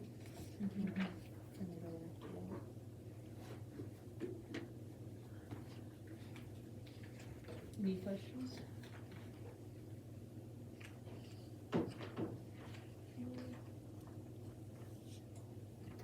Any thoughts? And this is still contingent on enough schools participating. Correct. If they don't get the numbers, this just dies. So does must continue to be who carries? Would it still be through must? My assumption is yes. My assumption is if this goes through, MUS will dissolve. That's what I But wondered. if it doesn't, I would assume MUS would stay. Continue. Yeah.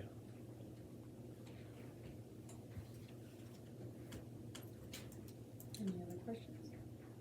Any other discussion? Does anybody wanna make a motion to approve the agreement with Bridges Health and also the memo? I would, Do you want to do two different. Yeah, So I'll make a motion to approve and adopt the multi-district agreement for the formation of the Bridge Health Alliance Trust. alright, we have first approval by Sarah, do we have a second? I'll second it. We have a second, any public comment? Board comment? All in favor, say aye. Aye. Alright, motion carries.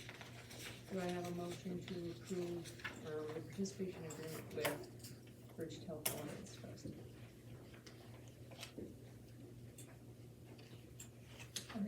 motion to approve the agreement with Bridged Health Alliance.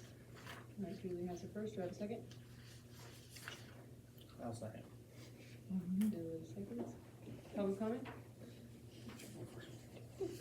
So can we say that, the resolution is to approve the resolution, with, the participation agreement with, is that what you guys said? Yes. Okay, Yeah. sorry, Yep. I was trying to find it, cause I've got some opinion. Do we need to clarify with section C or item C in section 11 crossed out? Yeah, I with, would include that probably. yeah, so if somebody wants to amend, yeah, I'll amend my, Go get I would make a motion to amend the previous motion that we adopt and accept this Bridget Health Alliance Trust Participation Agreement with section 11, item C crossed out, stricken. stricken. Alright, Sarah has the first for the amendment, do I have a second? I'll second it. Eileen second. Any public comment? Any board comment? All in favor say aye. Aye. Alright, motion carried.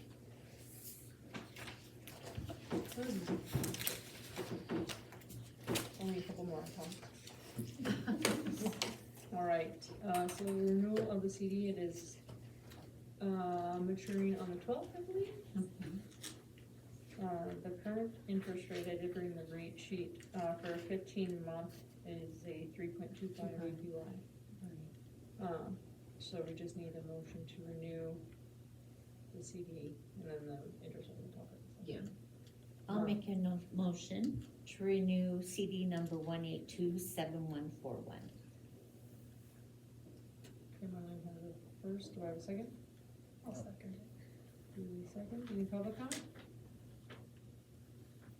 Board comment? All in favor say aye. Aye. Right, motion carried.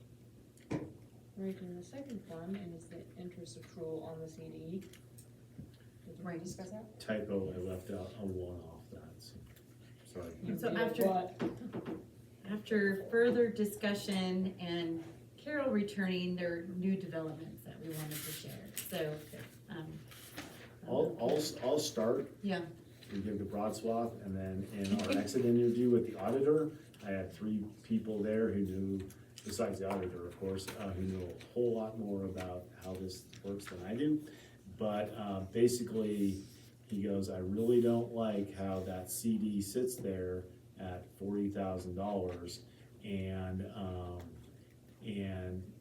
our last discussion was we accrue it and let it grow, and we have other money to spend elsewhere, which love how you guys are thinking, but we can't actually show that on our books, like our Black Mountain software, so it's like, if we wanted things to balance, we'd have to come up with like fictitious receipts, which is kind of funny, an auditor telling us that, and our exit was like, that doesn't sound okay, which we agreed, it didn't, and so there was reasons that but he has the same issue.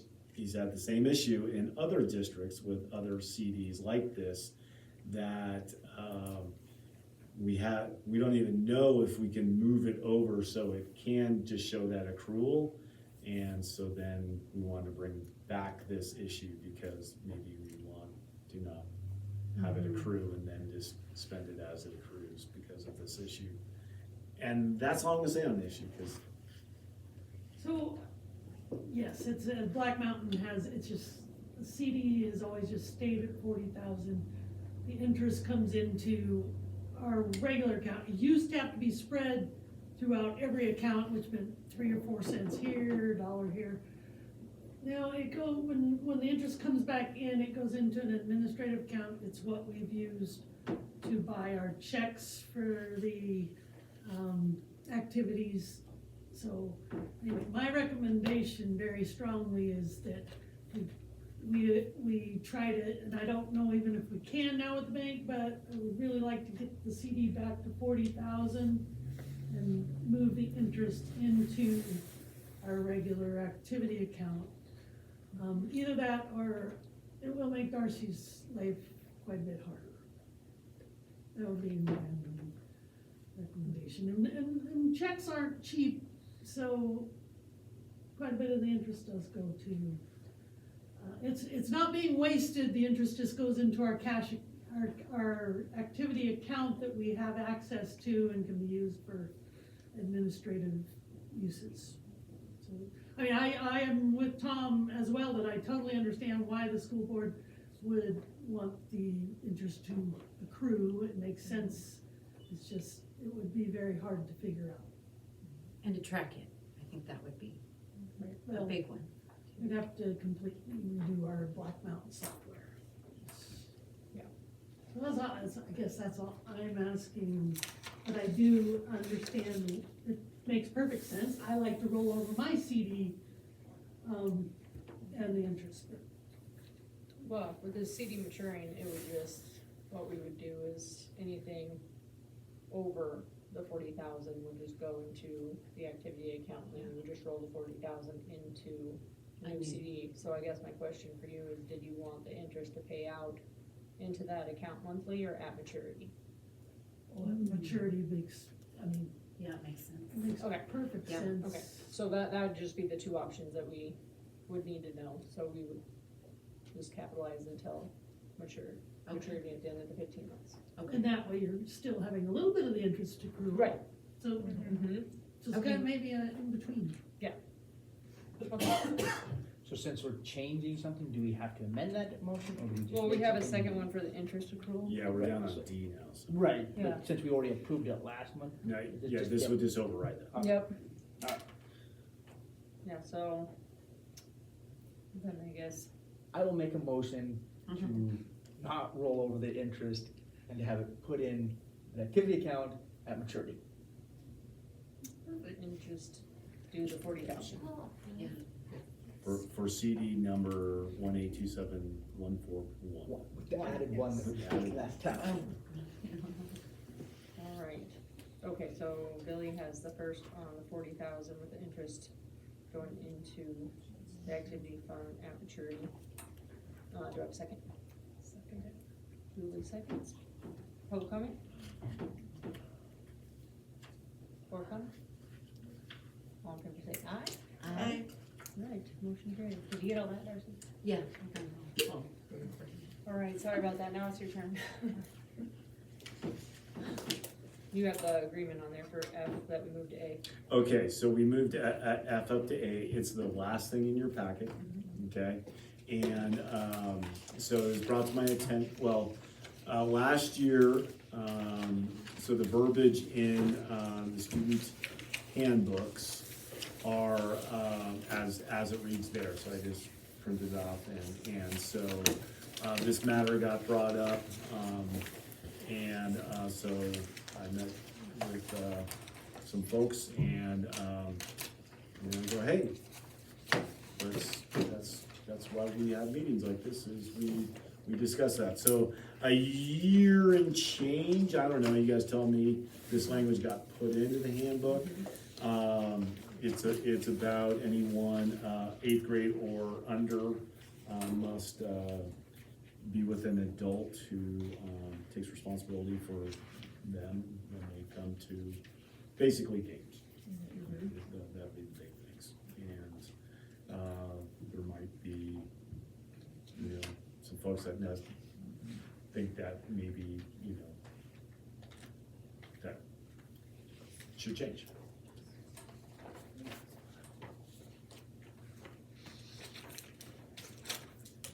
Is it just this, the one? this one here? Yeah, just, Okay. that's just one thing. And I believe it was added in there after a fight during the football game. That's my understanding, yes. Yes. So that's why the verbiage was added in there, just to make sure that we have the supervision for anybody 8th grade or below. I would say, like, when we have a wave of folks coming in through the gate, whether or not we are really consistent at all times. And, you know, we can certainly look at that. I'm new AD, you know, changes there, and so, you know, we can always work on, you know, our consistency with that, but, it is something that, you know, you guys have passed, and so, to me, I look at these things and I go, okay, that's an expectation until we change it. Yeah, and they could come, I mean, if they're coming with a friend and that friend has their parent with them, then that is the supervisor of both those children, and then they're not running in and out That of the seems to game, have then been they're outside. that seems to have been kind of like how people have Right. figured that one out. But then if they were to come to the game, whose responsibility is it? Yeah. If they leave the game. And also, you know, how well this has necessarily been always communicated, you know, at home and stuff. We could always work on doing a better job there, absolutely. And, but yeah, that's your current expectation of what we do, at games. Right. Any comments or thoughts on it?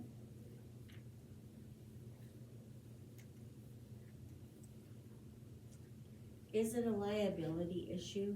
Should something severe happen? Oh, absolutely. You know, it's a school event. I think you know, that's and pretty much clear. Well, you know, I'll tell you this. And it really, I love day games for football. They tend to like those Friday night lights, man. They bring out the behaviors. But there's nothing Like more a full fun moon. to eat. So students coming into our football games, and you know, okay, so let's say they come with a parent and stuff like that. You know, our supervision for stuff going on, probably concessions, paying attention to what's going on in the gate, and the football game, right? And you see a lot of kids, you know, and stuff, and we just we don't have the manpower, you know, to supervise that. And, you know, high likelihood, you know, we had an issue last year, though, pretty high profile. I have told parents, not yet in Lincoln, but, you know, who like, oh, look, they're playing so rough. Well, if they came in with the parent, then if you don't like it, supervise your kid here, because, Right. you know, it's just, but if there's an injury, guarantee we're like, Yeah. you know, we had an area, football field here, lights, backside of the home stands was the baseball field, and still light enough to have fun. And, you know, kids are having fun. And, my kids were there, and there was a broken arm because they were having so much fun. And, you know, yeah, it's happening at a school event. We're probably, you know, but it's and you know, I'll make a walkthrough. Also, guys, knock it off. I really don't like kids playing behind the goalposts in the end zones. One, I don't like how it looks kind of chaotic, and two, potential liability, you know, if the game extends past the end zone, which, Right. you know, that's just not okay. But it's whack-a-mole if you expect to, you know. Gym, a little bit easier, and we do try to pay attention somewhat to the constant It's more confined. in and out. It's Yeah, not volleyball, so you probably had fast. kids who got a little bored, and so they wanna go out and play and stuff. The weather's still nice. Don't see that as much, so, but typically our supervision is based around the event. You know, that's the only, and unless we started having a lot more people there, you know, so. Can I make one comment? Also, for basketball and volleyball, the other reason that it went into effect was so many kids would go out and play on the playground. And you can't have supervision in the gym And and on the playground. So the They younger can get kids- hurt just as well out there as they can. And so then that did become a pretty big issue for a while, and that's why we kept sending notice home. And I'm not sure what age it is now, but that was the biggest reason why we were wanting parents with the kid. There's only so much supervision. Can I comment? So I would ask that this be changed to 6th grade and under. When the incident on the football field occurred, that was with 6th graders. With the 7th graders and the 8th graders, one of the things that going to the games and being to be there is to support your school, your friends, your community. We want to have these kids vested and involved with these school sports, involved with their friends and being there. And I looked at Augusta and I looked at Drummond and I looked at Great Falls. None of those had anything like that that restricts kids from going without an adult. And because I work in Helena and he works in Anaconda, we can't be back here. And I just am asking that it get changed for 7th and 8th graders so that they can still go and attend the games. My daughter was the one that was singled out and asked to leave the game. And she was told she couldn't be there. Well, what that did is that sent her out into the street in the dark in 2.5 weeks ago.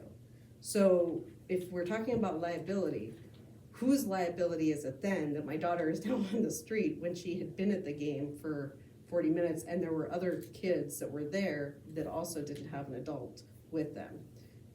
One of the kids had a sibling who was refereeing and they were like, well, where's the line? So since that game, it's continued to be an issue where it hasn't been cut and dry. There's still been other kids going in that don't have a parent with them. So it either needs to be very clear or it just needs to not be done, because you can't single one child out when you're not doing it to the others that are still there that continue to stay there during that game. I was at a game just last week, and I asked Katie, how many other kids were you with that had to have a parent there? And she pointed to 3 of them. And so it's not equal. And so, and to your comment there about the kids playing on the playground, I think that's the reason why you have it for 6th grade and under, is because I don't think you're gonna see too many 7th graders playing on the playground. Maybe, I don't know. But the other thing is, this school has a tremendous student activity at night and at their games. I think you'd wanna keep promoting that. I mean, for the most part, I've seen more student participation and fundraisers and people working the concessions and everything else that you guys have going on. Why limit yourself to keeping students that can't have a parent there directly, that are not doing anything wrong or inappropriate, when they have such an opportunity to be there? Now, if you have a student that gets into a fight, has an issue, causes chaos, causes disruption, I think you should deal with those students individually and not as a whole. That's just my opinion. One of the things that concerns me is the draw away and going to homeschool.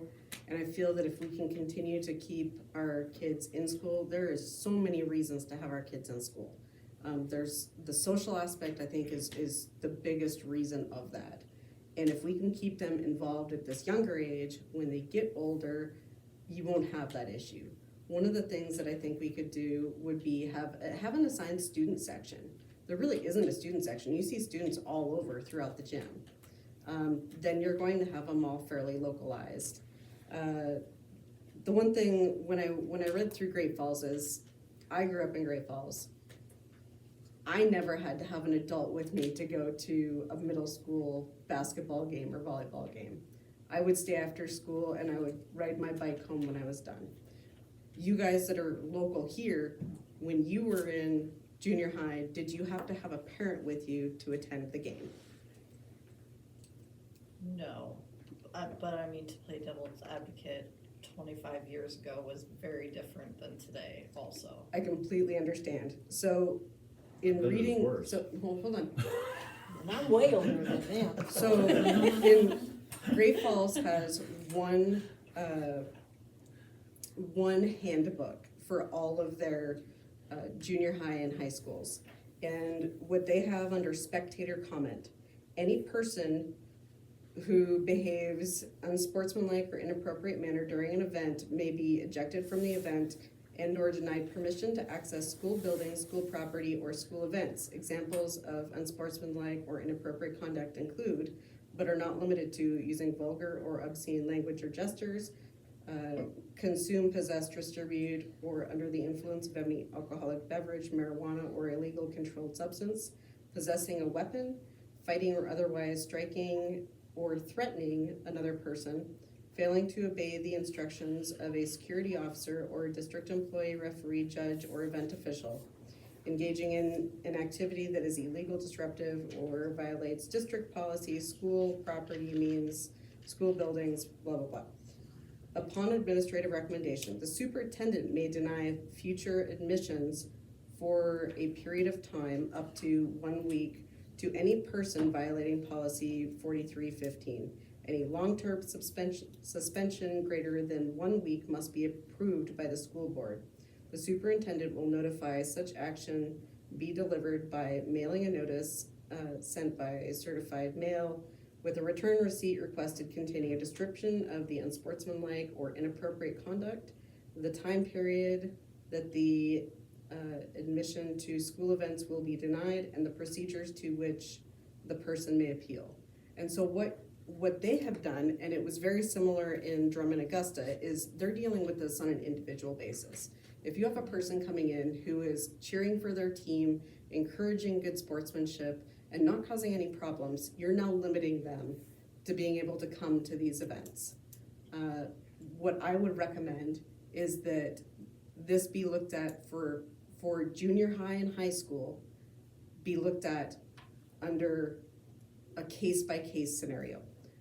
For elementary school, I completely agree. You need to have an adult there. But for these junior high kids, with the technology that we have, I have communication with my daughter. I can track her movements, and she doesn't like it, but I can. I track her communication. I think, as you say, Sarah, that times have changed. That has changed. So when she calls and says, can I go to this game? And I say, I don't see any reason that you're not getting in trouble, you have very good grades, you're involved in every other sport, and there's a very limited time that she can actually attend other games because she's in all of the other sports. So for this 3 or 4 week period, she has an open time to attend sporting events.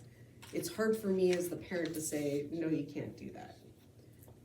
What I would ask is that be changed for junior high and high school, that they can maintain going. If there is an issue, deal with it on that one-off scenario and not blanket all of those kids.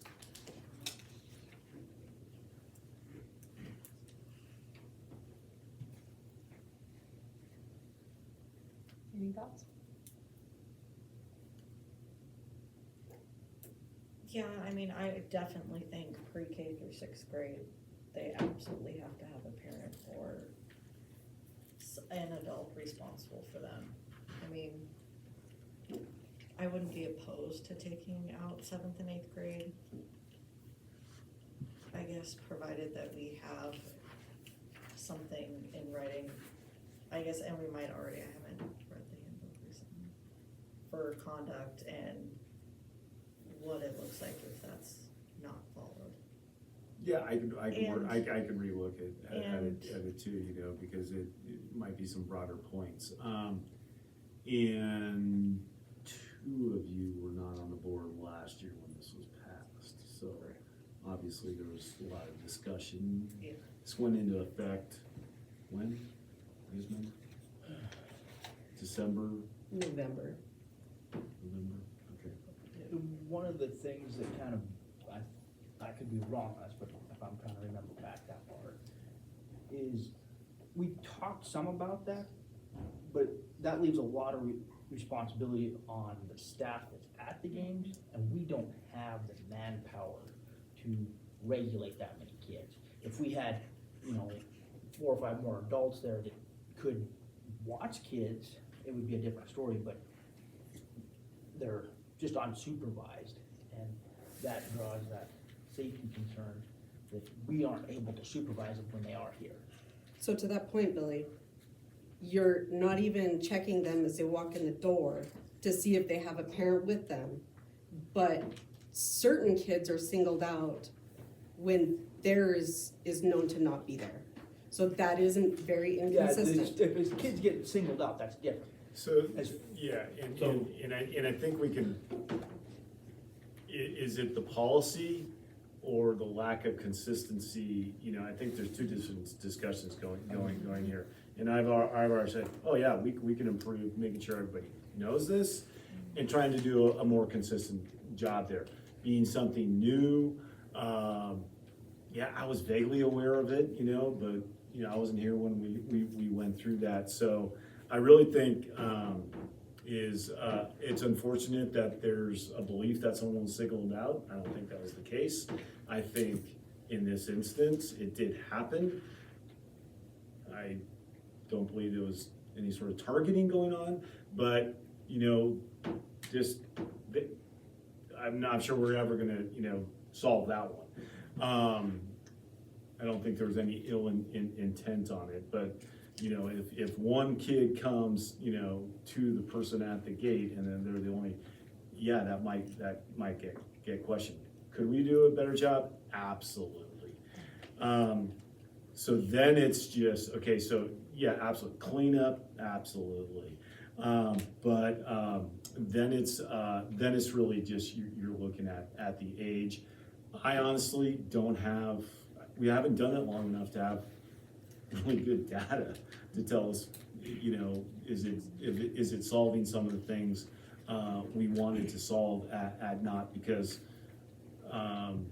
you guys spent a lot of time on doing it 1 year ago, and we're only a year in, and you know, it's knock on wood, we, you know, whether this or other things,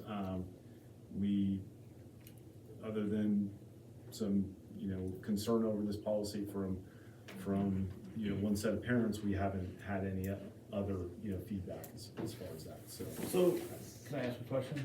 Yeah. So, previously to the incident at the football field, how many other fights do you really have at football games and especially basketball games and volleyball games? Do you get a lot? Is it? I don't think that it's fights so much as like kids in No, and any out. kind of issue. Yeah. Disruption. I think Right. part of the problem too was young kids not able to drive. After the game, there's nobody there to take them home.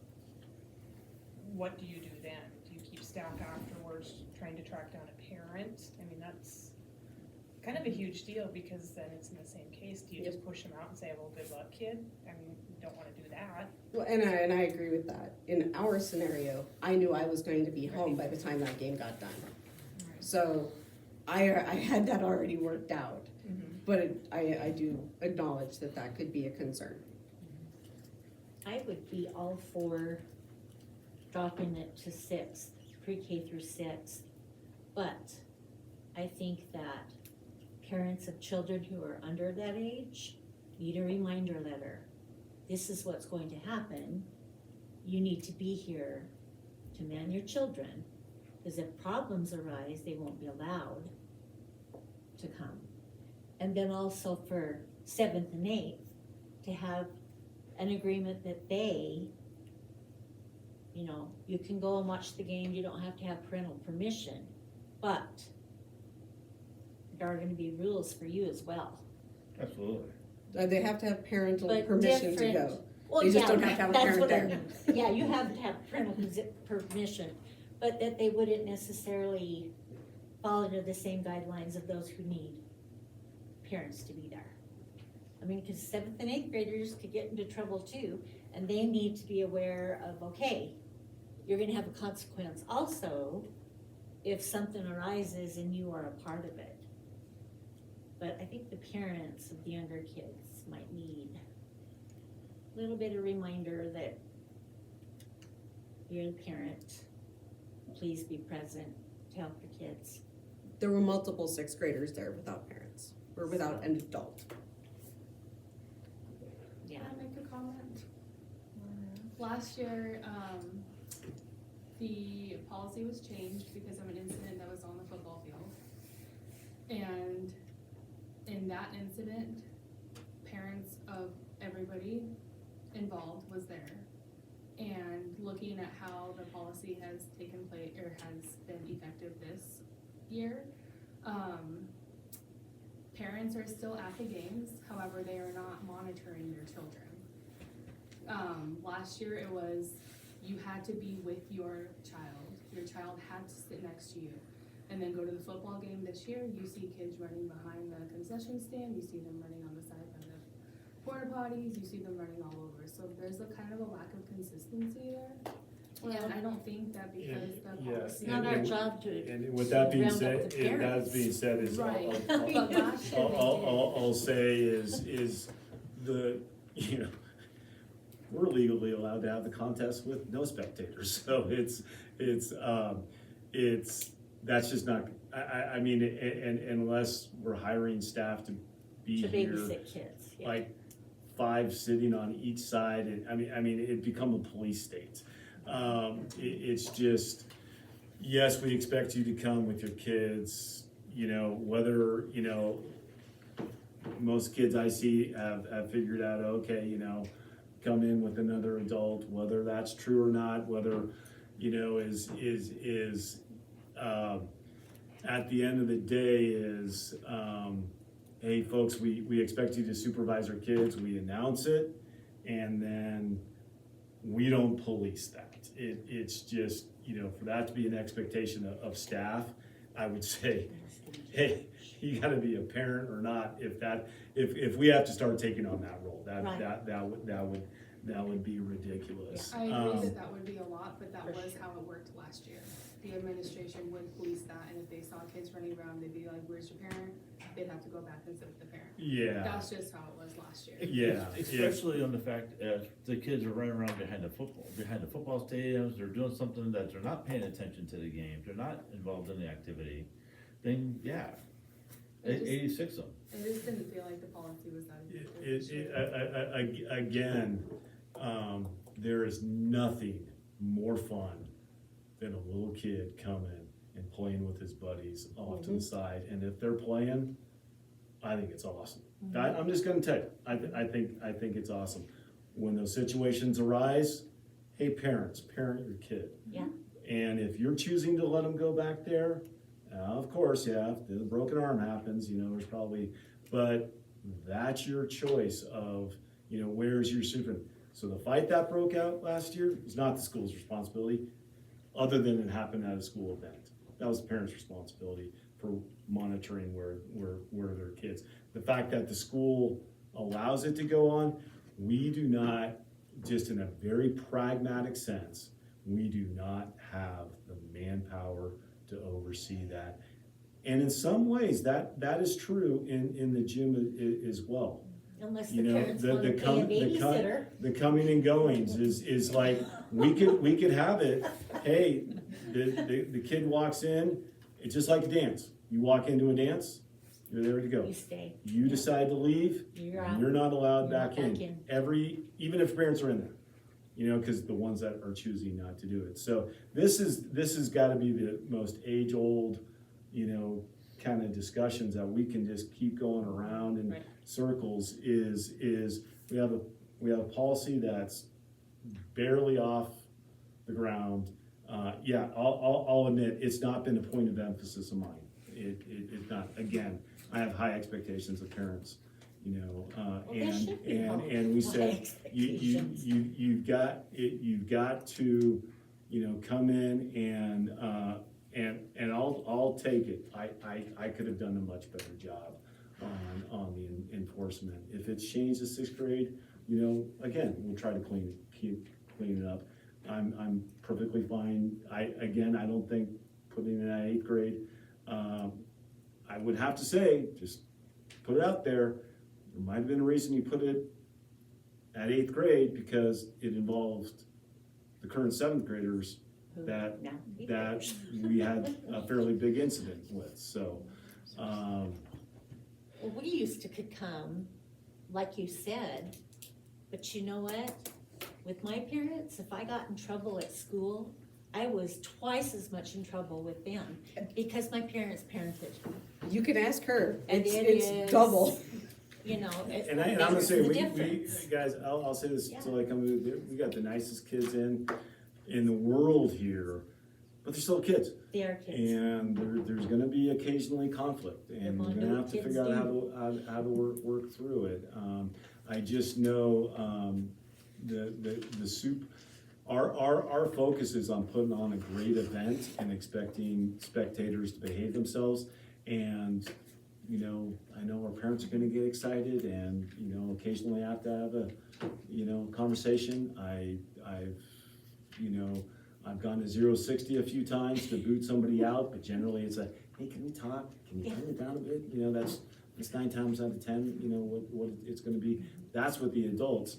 Yeah, with the kids, it's just like, guys, go sit with your parents, Knock it or chill, or just choose not to be here, you know?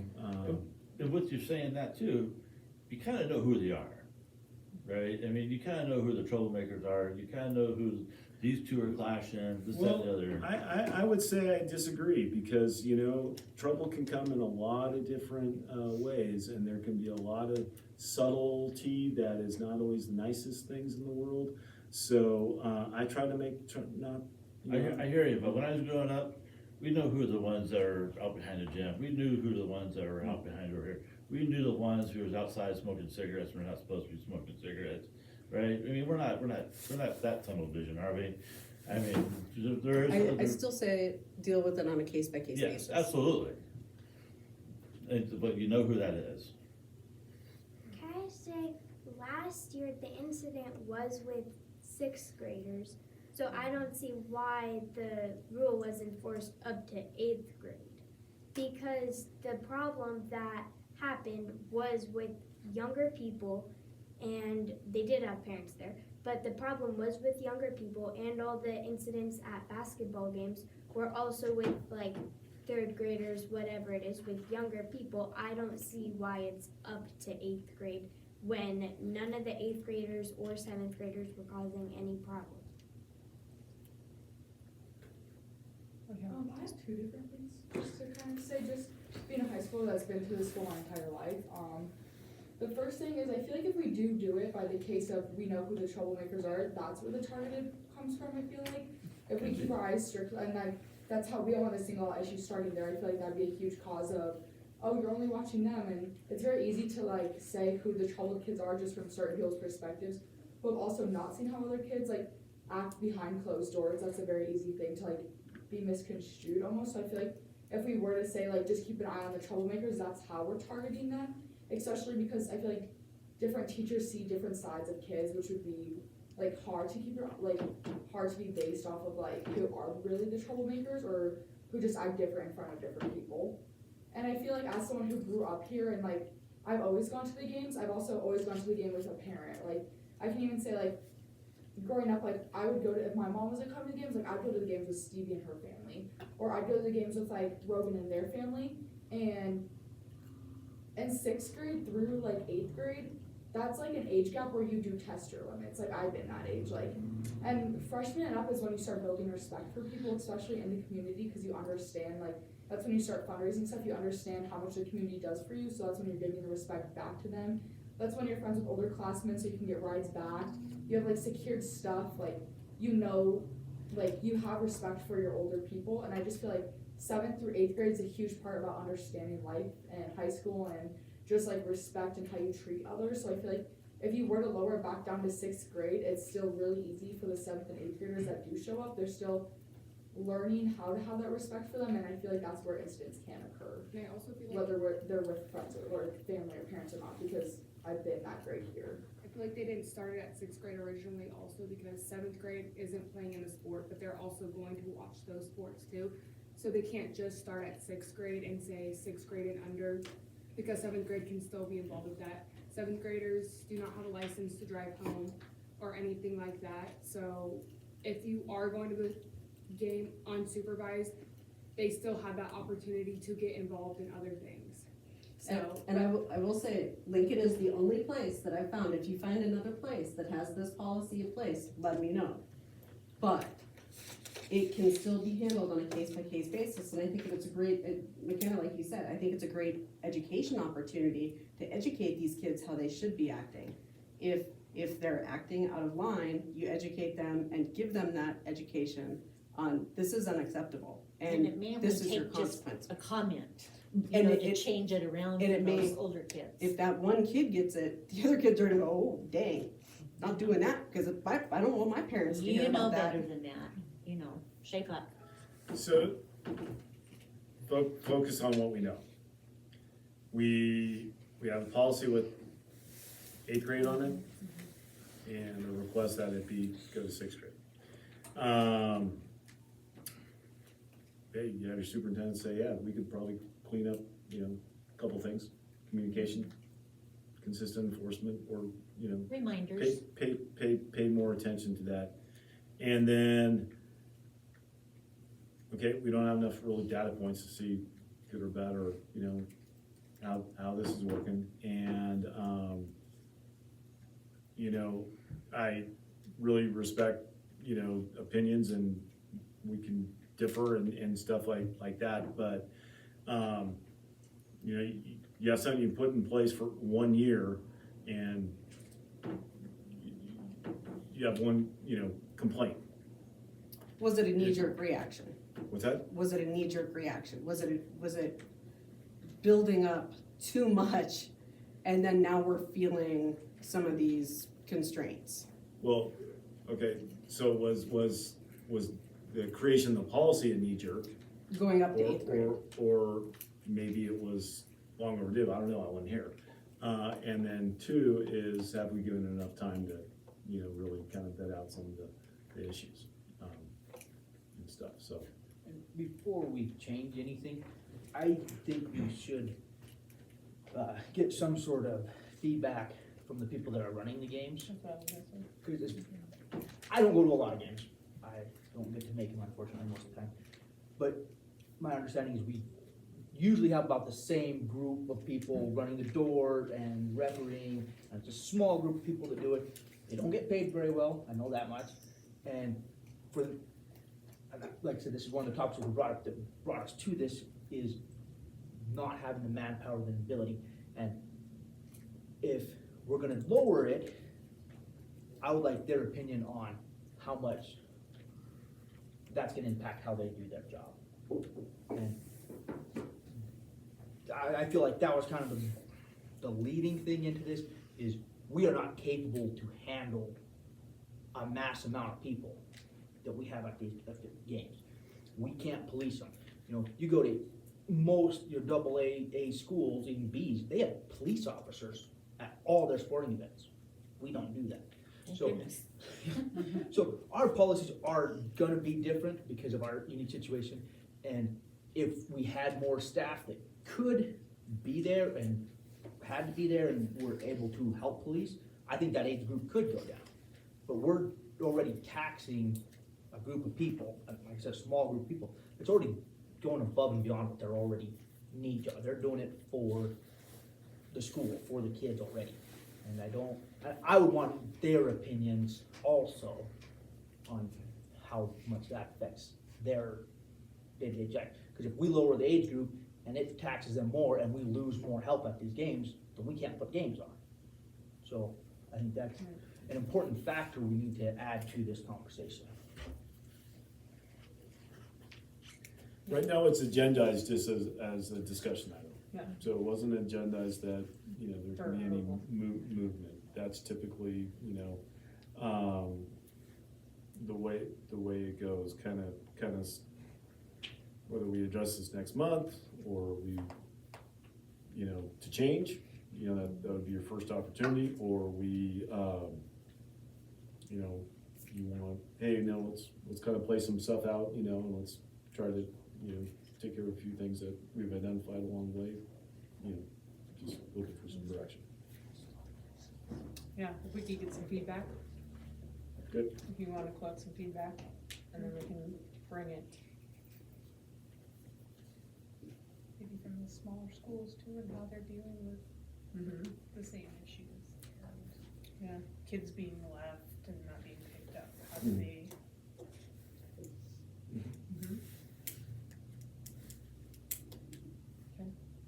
if you wanna collect that, and Sure. then we can. Have further discussion next Yep. week. Okay. I have one more comment. Something to consider is the seventh grade class in particular has been responsible for running a bunch of concessions. So if their parents are not there when their shift is over, if they don't, sign up for the entire shift, is there going to be a staff member responsible for kicking them out of the school? Or how does that work? I guess, are they not gonna be allowed to enjoy the rest of the game, or is, whoever's in charge of running concessions be like, sorry, you can't stay, you don't have a parent here?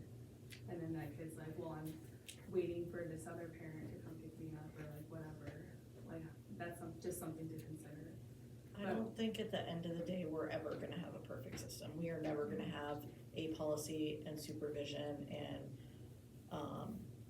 accountability to that policy 100% across the board. I think there's always gonna be areas that probably could be done better, but it is what it is. I mean, and I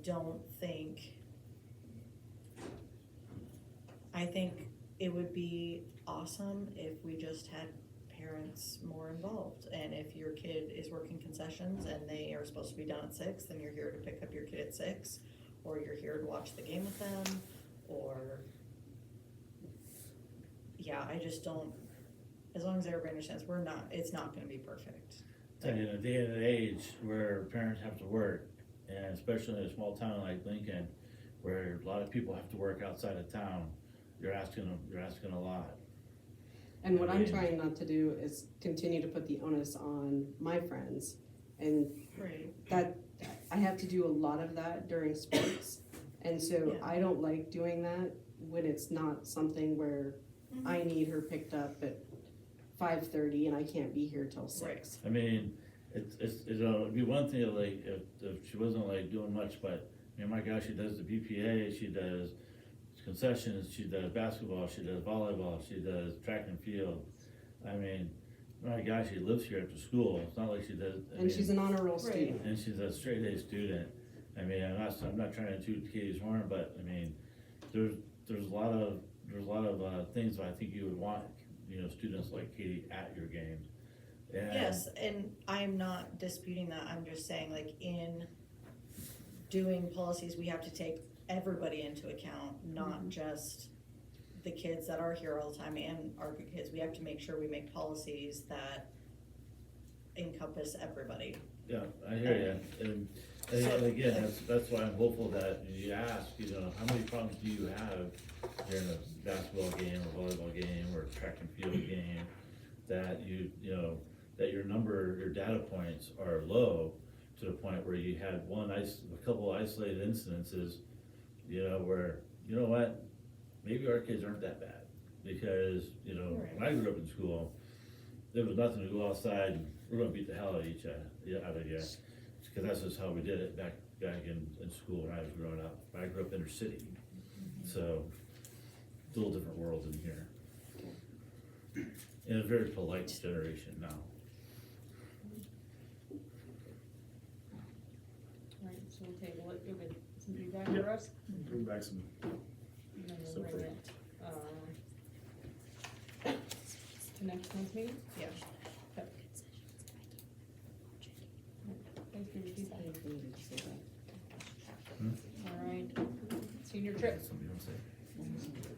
On the senior trip, okay, thank you. You guys are used to staying up late, you guys are fine.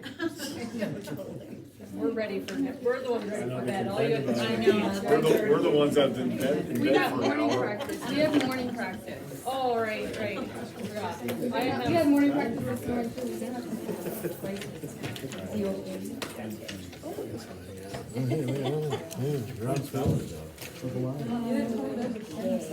Oh, yeah, there's a camera. This is my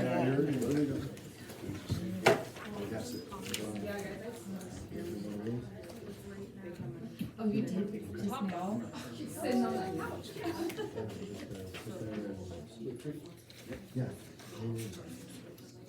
Hello, ladies and gents, what do you have for us? So basically, we're just proposing our senior. Sorry. We're proposing our senior trip to you guys. as you guys see, we do have, like, we did give you guys the itinerary in front of you. We plan on going from the 2nd to the 9th, and basically, like, how we plan on going to Phoenix, Arizona, and staying there throughout that time, and we plan on flying down to Vegas, and then picking up a rental car from their airport, and then going to Arizona and staying there, and then we fly back, and then we go back to Vegas and fly back. With it being the 2nd, we would be leaving on a school day, but from my knowledge, we do have one acceptable day to skip out of school. And we wouldn't be, allowed to for this school event. Not because that school it will not be marked against us. Just got done talking about responsibility. Yeah, in a responsible manner for our senior trip. She's talking about school skip. I didn't mean the word skip. I meant the word. I love how you guys are going to Costco. Who has the membership? Oh, okay, good. Just making sure Mac's not taking my card. So basically, as you can tell, we have a bunch of stuff going on here. We do have, like, as the school asks of us, is to do something like educational, and we have like multiple stuff that we plan on doing. So like the zoo, the botanical gardens, the heritage center, and then also like while we're touring like Old Town, Scottsdale and stuff, we'll see a bunch of like almost like museum places there. While we're also looking at shops, and then there's also other days that we like talked about going to an aquarium that Brooklyn wants to go to, and like zoo. That's the aquarium. Yours not zoo. Grand Canyon in April, that must be much better than December. It will be. Yeah, we have a bunch of like fun stuff, and the place that we're staying at is gonna like, it's gonna have like a pool and a basketball court. And we do, one thing that we are asking that's like not really done in the past is, since we do have such low numbers going, is that we only have one chaperone, being Mr. Williams. And how we go about that, like being that there will be like girls on the trip that are going, is for all the parents before we go, we just like have them sign something saying that they feel okay, or like they feel okay with it only being one chaperone and knowing that it will be male. And obviously we'll sign other stuff before that, just like saying we're gonna act right on the trip, everything like that. Is it just you? Yeah, this is, Alvin, he's sick today. There's just 6 Mighty of crew. you going? Yes.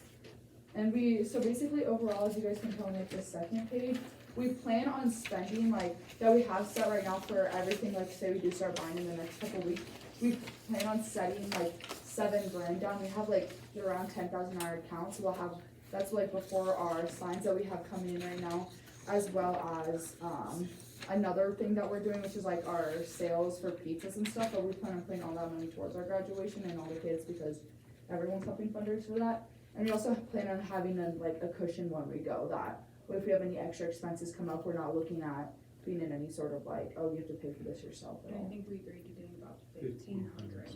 Yeah. So we got a pretty good cushion still. Yeah. And that'll still leave us plenty for graduation, and we'll be bringing in plenty from signs and stuff if we need more of a Pella for that. Are you guys just planning on eating from Costco every day? So we plan on like, so basically that's like what our cushion would be, or like the sales that we make from pizzas. We talked about like, if you make really good sales in pizzas, like say we make extra than we need to, or after we have after that's done and we like see how much we have in general and we have everything set aside for graduation, then we'd see like the cushion that we have, and we'd like go out for dinner like here and there, like we talked about going out when we go to the NBA game, that like, was it the Phoenix Suns? And Houston Rockets. You've already been to this. You're fine. Yeah, so basically we'd probably like eat out for there, but like the rest of the stuff, like when we go to these like places, it's either like we pack lunches to go to. And that's what the Costco run is for. We will be buying stuff for dinner, breakfast, bagels, Alfredo, stuff like that that we can make. You see how much? Have you seen how much they eat? Oh, we know. I know. She already eats them. Oh, I know. We know. I got him covered. Rogan, can I feed you? Yeah. Can you feed him? Yeah. I know I can cook. Do you guys have any questions though about the trip? Any concern or anything like that? You're really going to the Grand Canyon? We talked about it just because like, you wanna say that? So we were not originally planning on it. We were originally planning on staying in Phoenix until the day of flying out, and we were gonna drive back. But then we had an idea come up that we could leave a day early from where we were. That would be taking one night off of our rental, giving us some money back, staying in a place closer to where we're flying out and going to the Grand Canyon that day, just so we're closer to the airport and we don't have to leave so early, since it is a 5-hour drive back. Something to see. And we get that sightseeing, which is very educational. And with that money taken off from that extra night staying at the rental, that will give us a bigger cushion to, I know, but that day off will give us like. Are you looking at doing Grand Canyon National Park, or just a different segment of the Grand Canyon? We haven't really looked too much into it yet. We just kind of put it down as like an idea that we had and like seeing like. Because Grand Canyon is my number one place in the world, so if you wanna talk about Grand Canyon, I'm probably your person. He's probably hiked No, around he can He's stay. got ideas. He can stay. So, my whole point to you is No. this, there's an I Indian can't do it. reservation that's Hey, closer. You guys, guys just need approval? There's yeah, a. focus the board, focus your presentation to the board. Thank you. I can't do any voting, so do you guys have any Yes, it questions? all. Can I ask a question of the board? It got brought to my attention that seniors could not fundraise after the first of the year. And For their senior trip, I don't know, I'm learning as we go, so, you know? and so I just wanna make sure I'm clear on, cause I know they have fundraising plans and then oh, I didn't know there was fundraising also that includes graduation, so I'm sorry, I'm not of much help here, cause this is all new to me, so I wanna make sure that, I didn't know about the fundraising part. I knew that they needed to have all their hours and everything. yeah, hours, but. Prior to And I going, feel like but I I've guess- seen, like, senior sign payments come in January, Mhm. like later January. I don't know. But we can, we can check I on say the that. payments that we have from last year came all the way back out. They didn't have all their payments in until March from last year. And they also had their cookie sales going on in February. So we plan on Oh, charging okay. all of our pizza money just towards graduation. That way any extra money that we have left over, I'm here. not in there, can be set towards. The pizza's Yeah. done by January 19th. And even the seniors, If it we've is. had those fundraisers going on beyond it. Yeah, so I heard something, but then I said like, well, okay, we didn't really adhere to that, so, we'll just, don't wanna rock the boat here, and, Is that in?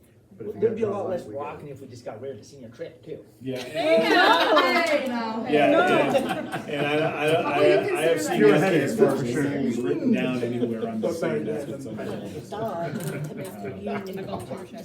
Yeah, I know where you live. I hate to break it to you, but I really need to. Have a fun chaperone. Yeah, I'm good. I What are you heard- moms? I heard that you have a really busy week. You know, you have a I lot do. of meetings you can't miss. So what do you guys think? Motion? Yeah, I can't. I will make a anything. motion to So approve Julie's senior gonna trip. have to ask for motion. Julie beat me to it. As presented, As presented to the itinerary to a T. You're gonna have to ask for a with one chaperone. Do we have a second to that motion? As long as all the parents are okay with it. We'll get all One the second. we'll get all the permission slip passed by Yeah. Mom superintendent said just yes. before they get sent out, and then they'll be given to them that way. Just to What cover. is, just out of curiosity, what is the ratio to student I believe it's 1 to 8. I thought it was either 1 to 6 or 1 to 8. So we'd be meeting them perfectly. I'd have to double check. I'm not sure. All the activities they propose are very within. I heard hot air ballooning, but I don't see that We here, never so. put that down. That was a good idea, but it's too expensive. That would blow your whole budget, probably. That's what I was gonna Yeah. say. Those are on $500. We're actually just gonna take a trip to like Bozeman, go on a hot air balloon, come right back same day. I'll second. Yes. Public comment? When?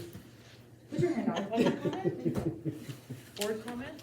I just had a question. Did you guys, choose to do a strike system or a share system? We do a strike system. So majority of the kids that do have strikes that aren't coming got them in like, that were like set that they didn't really wanna go on the senior trip, so they've had their strikes in sophomore year, beginning of junior year. And any strikes now, if you have 2 strikes and we have these other fundraisers going on will not pertain to the trip. So if you do not meet your quota, it's not going to count as we will be buying tickets. We're just planning on buying tickets over Christmas break. Just out of curiosity, you guys felt that worked well? Just as a class sponsor of another class, I'm just curious how. It was easy to keep track of because then there's obviously a lot less weight on our advisor trying to break up who spent what. But it's also like, it's kind of hard just because like. You have to agree when. Yeah, you have strikes. Oh, no, so like basically we had a set number, it's easy for like everything we did, cause we had a set number on everything, so like if you didn't make the certain numbers, then automatically strike against them. It was just like, it was kind of hard, I guess, too, at the exact same time, just because New people coming in, it's like, how do you do the strike system Right. against them? And it's also hard for fundraising because the kids who do strike out then just think of it as, I don't have to help my class, even though I don't think all the time, they also know that this money isn't just for your senior trip, but also when we graduate. So it was just hard with more people contributing and stuff. What, you got anything to say about that? You're fine. Shayla, you have anything to say? All in favor? Aye. Any opposed? No, not opposed. Okay. Thank you. Thank Thank you. you. I hope you have a great time without me. No, you can come. I mean, you said two pictures. If you bring a couple grand, you can go.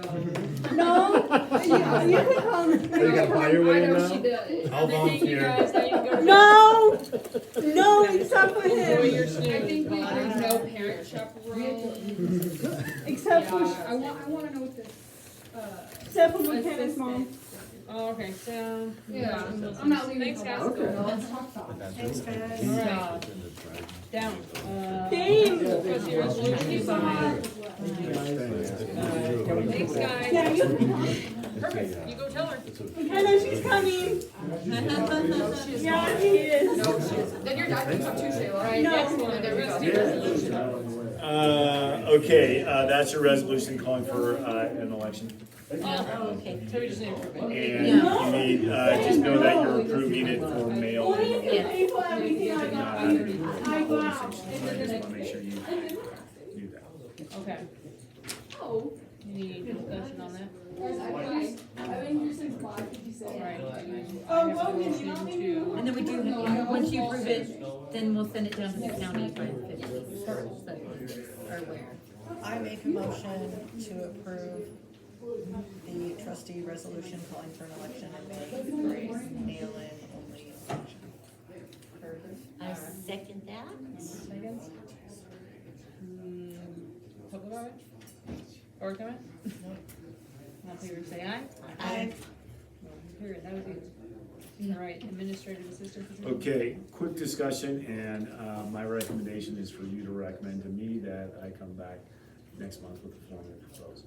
But anyway, I've just been looking at different ways in which we have structured our administrative support for the district. And like I said, I worked at a district that was right at twice the size of this district, but we had 3 times the administrative support. When I mean administrative support, you got Darcy, you got Sarah, and you got myself.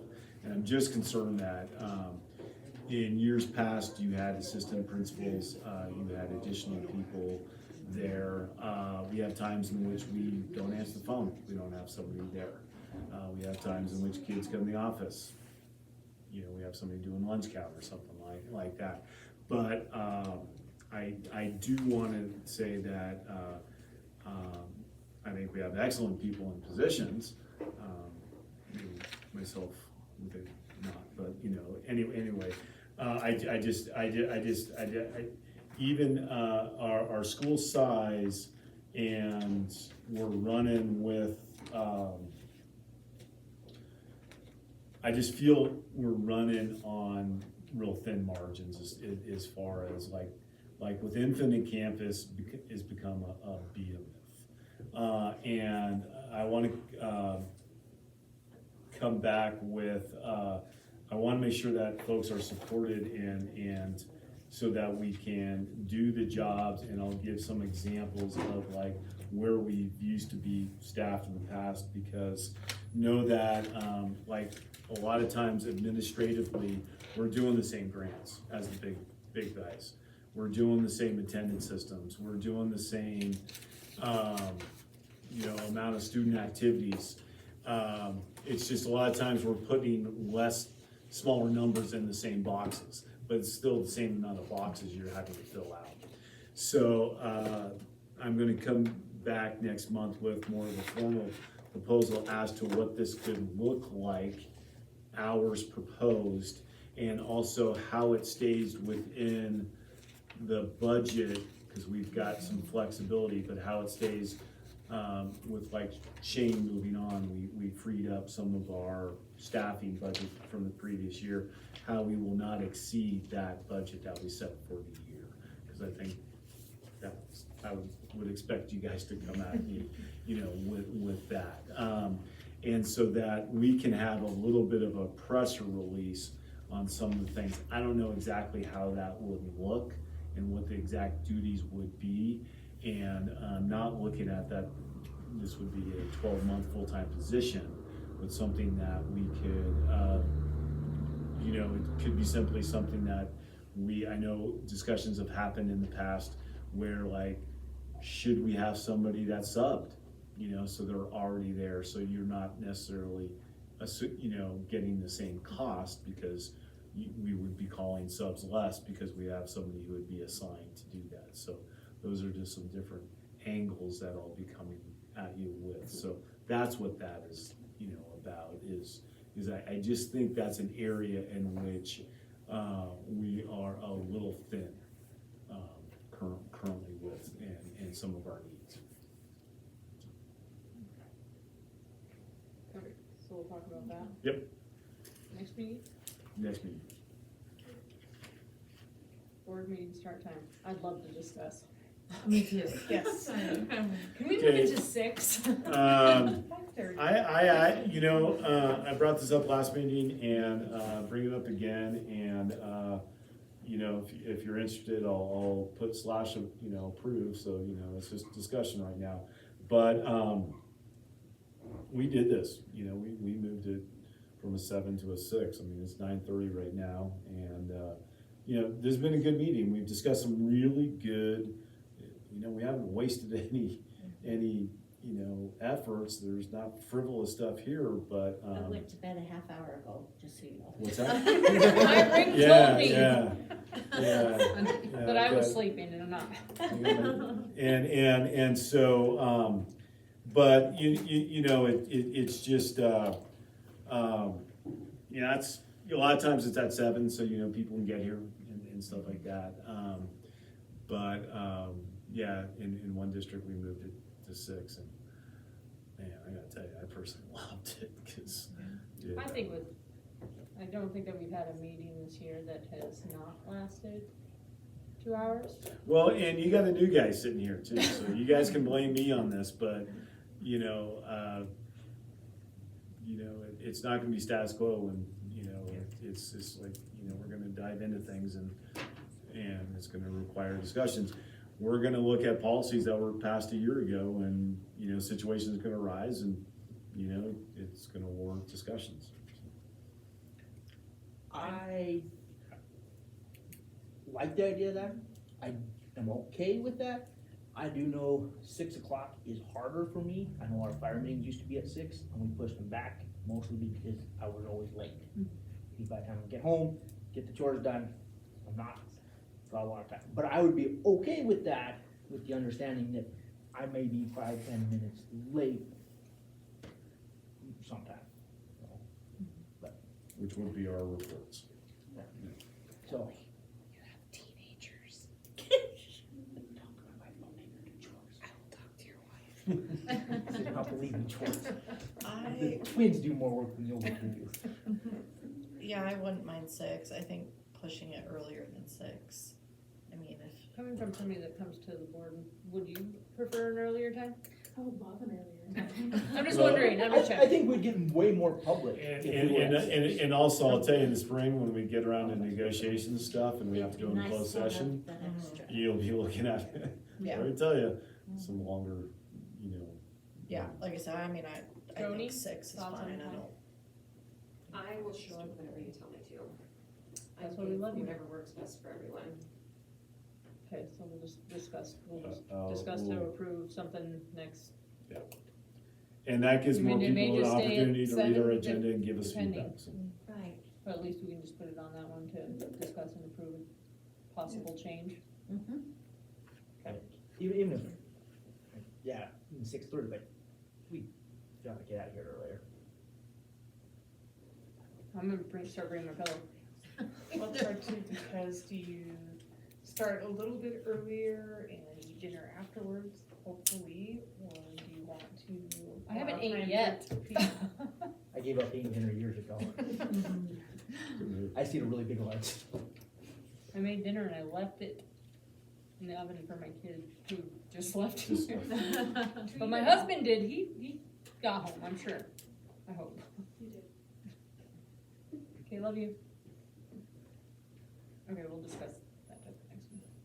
Okay, first reading of the homeschool participation, I can't talk anymore.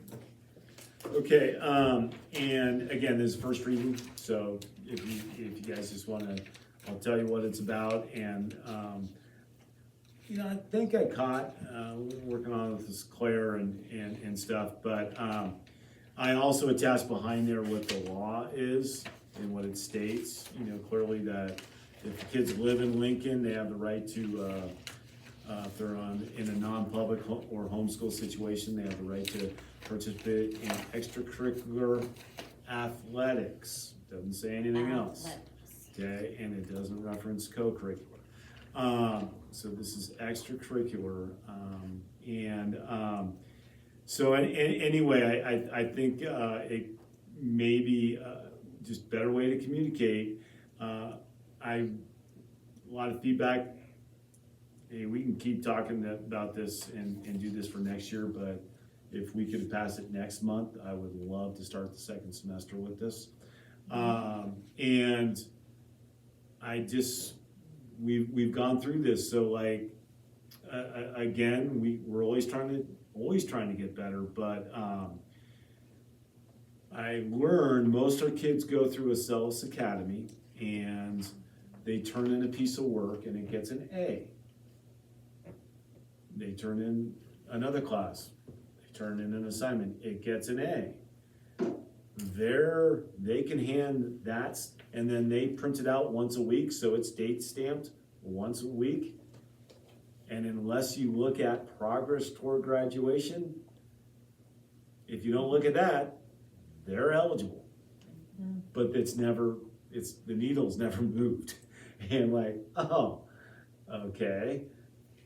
No, that's not keeping the kids. So all the thing is like, how do we create this so it's somewhat equivalent to what we expect kids going to school here and doing? Well, okay, so they can work on one class all week long and make a giant leap. Hey, yeah, that's homeschooling. You can do that. But they gotta show some significant progress in that one class. If not, you can, work on each. And I think we'll be flexible with that, but we gotta see some progress. And if we don't see it, then we're gonna apply our ineligibility rules. Yeah. And it's the only way I can see it. It should be held to the same standard as. Well, I think we should acknowledge that it's gonna look different, because it's just a very different format. Yeah. But it's and like, I wrote it and I go, oh, and you also have, we have a homeschool student right now who came to us, he's already graduated. I mean, so he's taken 6 pretty cool classes. But had he not graduated, every year you have to be in the appropriate corresponding grade level English class. And so that was true, a few weeks ago, but they've done anything. But he's continuing on because he has to be enrolled, in current classes, and he's playing basketball. And so he came to us and he showed us, oh, great, good job, but it's not English and stuff like that because he's already done it. So, we'll be flexible, but we do have some other cases where there's no Not the progress case. being made, and I need, we've been doing this. We don't necessarily really have a good policy that, hey, show me where that says that, you know, I mean, I think it's reasonable, but, so please take a look at this over the next month, and I'll bring it back. And the transcript can get sent directly to Claire from Acellus Academy Yeah. every week. Yeah. Really easily, and it shows their progress Right. and their grade. Yeah, so Claire's doing a great job with this, and we're kind of learning as we go too. Yeah. Like, Okay. Any questions on that? Right. Okay, custodial position for Tabor Wood. You're here. Yes, hello. You wanna make the recommendation? Wanna do it? Oh, I'm recommending we got a chance to interview Tabor, and that's for our, full-time custodial position. Okay, do I have a motion to approve Tabor Wood for the, custodial position? I'll make a motion to hire Tabor Woods. I got a motion from Billy, do I have a second? I'll second it. Marlene seconds. How's our public comment? Good? Any board comment? All in favor say aye. Aye. Right. There was a mass exodus after that. Senior I know. It emptied. Everybody got so quiet, it's nice. We get a lot more done when there's no public in here at all. I know. Can we- There's about to be another exodus. We're gonna change the time and not tell the public. Good night. Yeah. Thanks, guys. Thank you. Okay, Thank you. let's go through these, You can do them all at once. okay, Yeah. we just can't do the volunteers all at once, Right. so for the coaching positions for the 2026 school year, we have Curtis Jansen for junior high girls basketball, Michelle Romines, for the assistant junior high and girls basketball, Josie Sutton for the assistant high school boys basketball, and Travis Williams for the assistant junior high track and field. Do I have a motion to approve all four? I'll make a motion to approve the coaching candidates as they see on the agenda. Okay, I got a motion from Billy, do I have a second? I'll second it. Lily seconds, we have no public, so any board comment? All in favor say aye. Aye. Motion carried. I'll let you handle Shanda, and then I'll do the rest. Okay. My brain's dead for today, sorry. Do we have a motion to approve Shanda Richards for volunteer for the 25-26 school year? I think basketball. Volunteering to work with the kids or to ref? Shanda gonna ref? My apologies, well, He's having her, practice with them.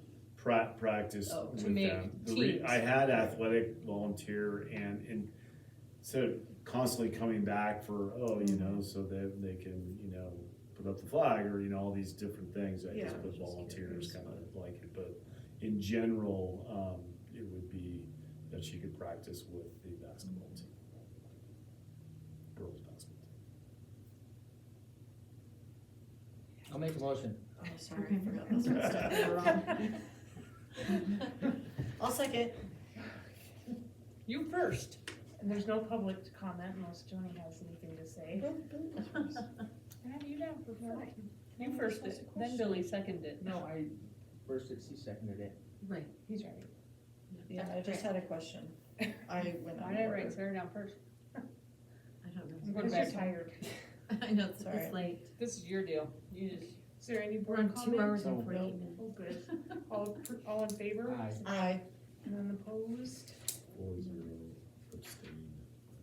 all right. Yes, I have. For the rest of them, do I have a motion to approve Scott Fry, Richard Camps, and Sam Barnett? I'll make a motion. Billy has a first. Do I have a second? I'll second it. Million seconds. Do we have public comment? 2 are for men's basketball, Sam and Bridger, so that they can practice with the team. Scott Fry is so that he can volunteer to be with Haley Gilville to teach guitar. Apparently it's been in the past. That's why I did volunteer. second? I didn't see him playing basketball, so. Oh. What? Not really. We're waiting for a second. No, I got it. I just need, all, Eyes. all in eyes. Yeah, Eyes. Approve. All in favor? All in favor, say aye. Aye. Okay, motion approved. We're not going to executive session, right? Cause I can't talk. No, as long as the meeting, executive session. meeting- Sure, I got plenty. Nope. No? Okay, it Did is you approve those? 9:50. Do I have a motion to adjourn the meeting? No, I've been having so much fun tonight. Sorry, I I think we was should. So who is? I hear Billy second. yes. No public comment, no board comment. All in favor, say aye. Aye. Oh, One thing I could do a better job on some of these we'll need to is, break out into a special board meeting so we can just focus on like, big facility stuffs. You know, you can have a special board meeting that's just focused on, 2-hour topics, so you don't, Yeah. you know, that's stuff we can think of. Hey Darcy, did you Yeah. ever figure out how to get that iPad to make a transcript? No, I feel like the version's off. Oh, So, I no. know, I'm sorry. that's okay. I know. It's a, I've also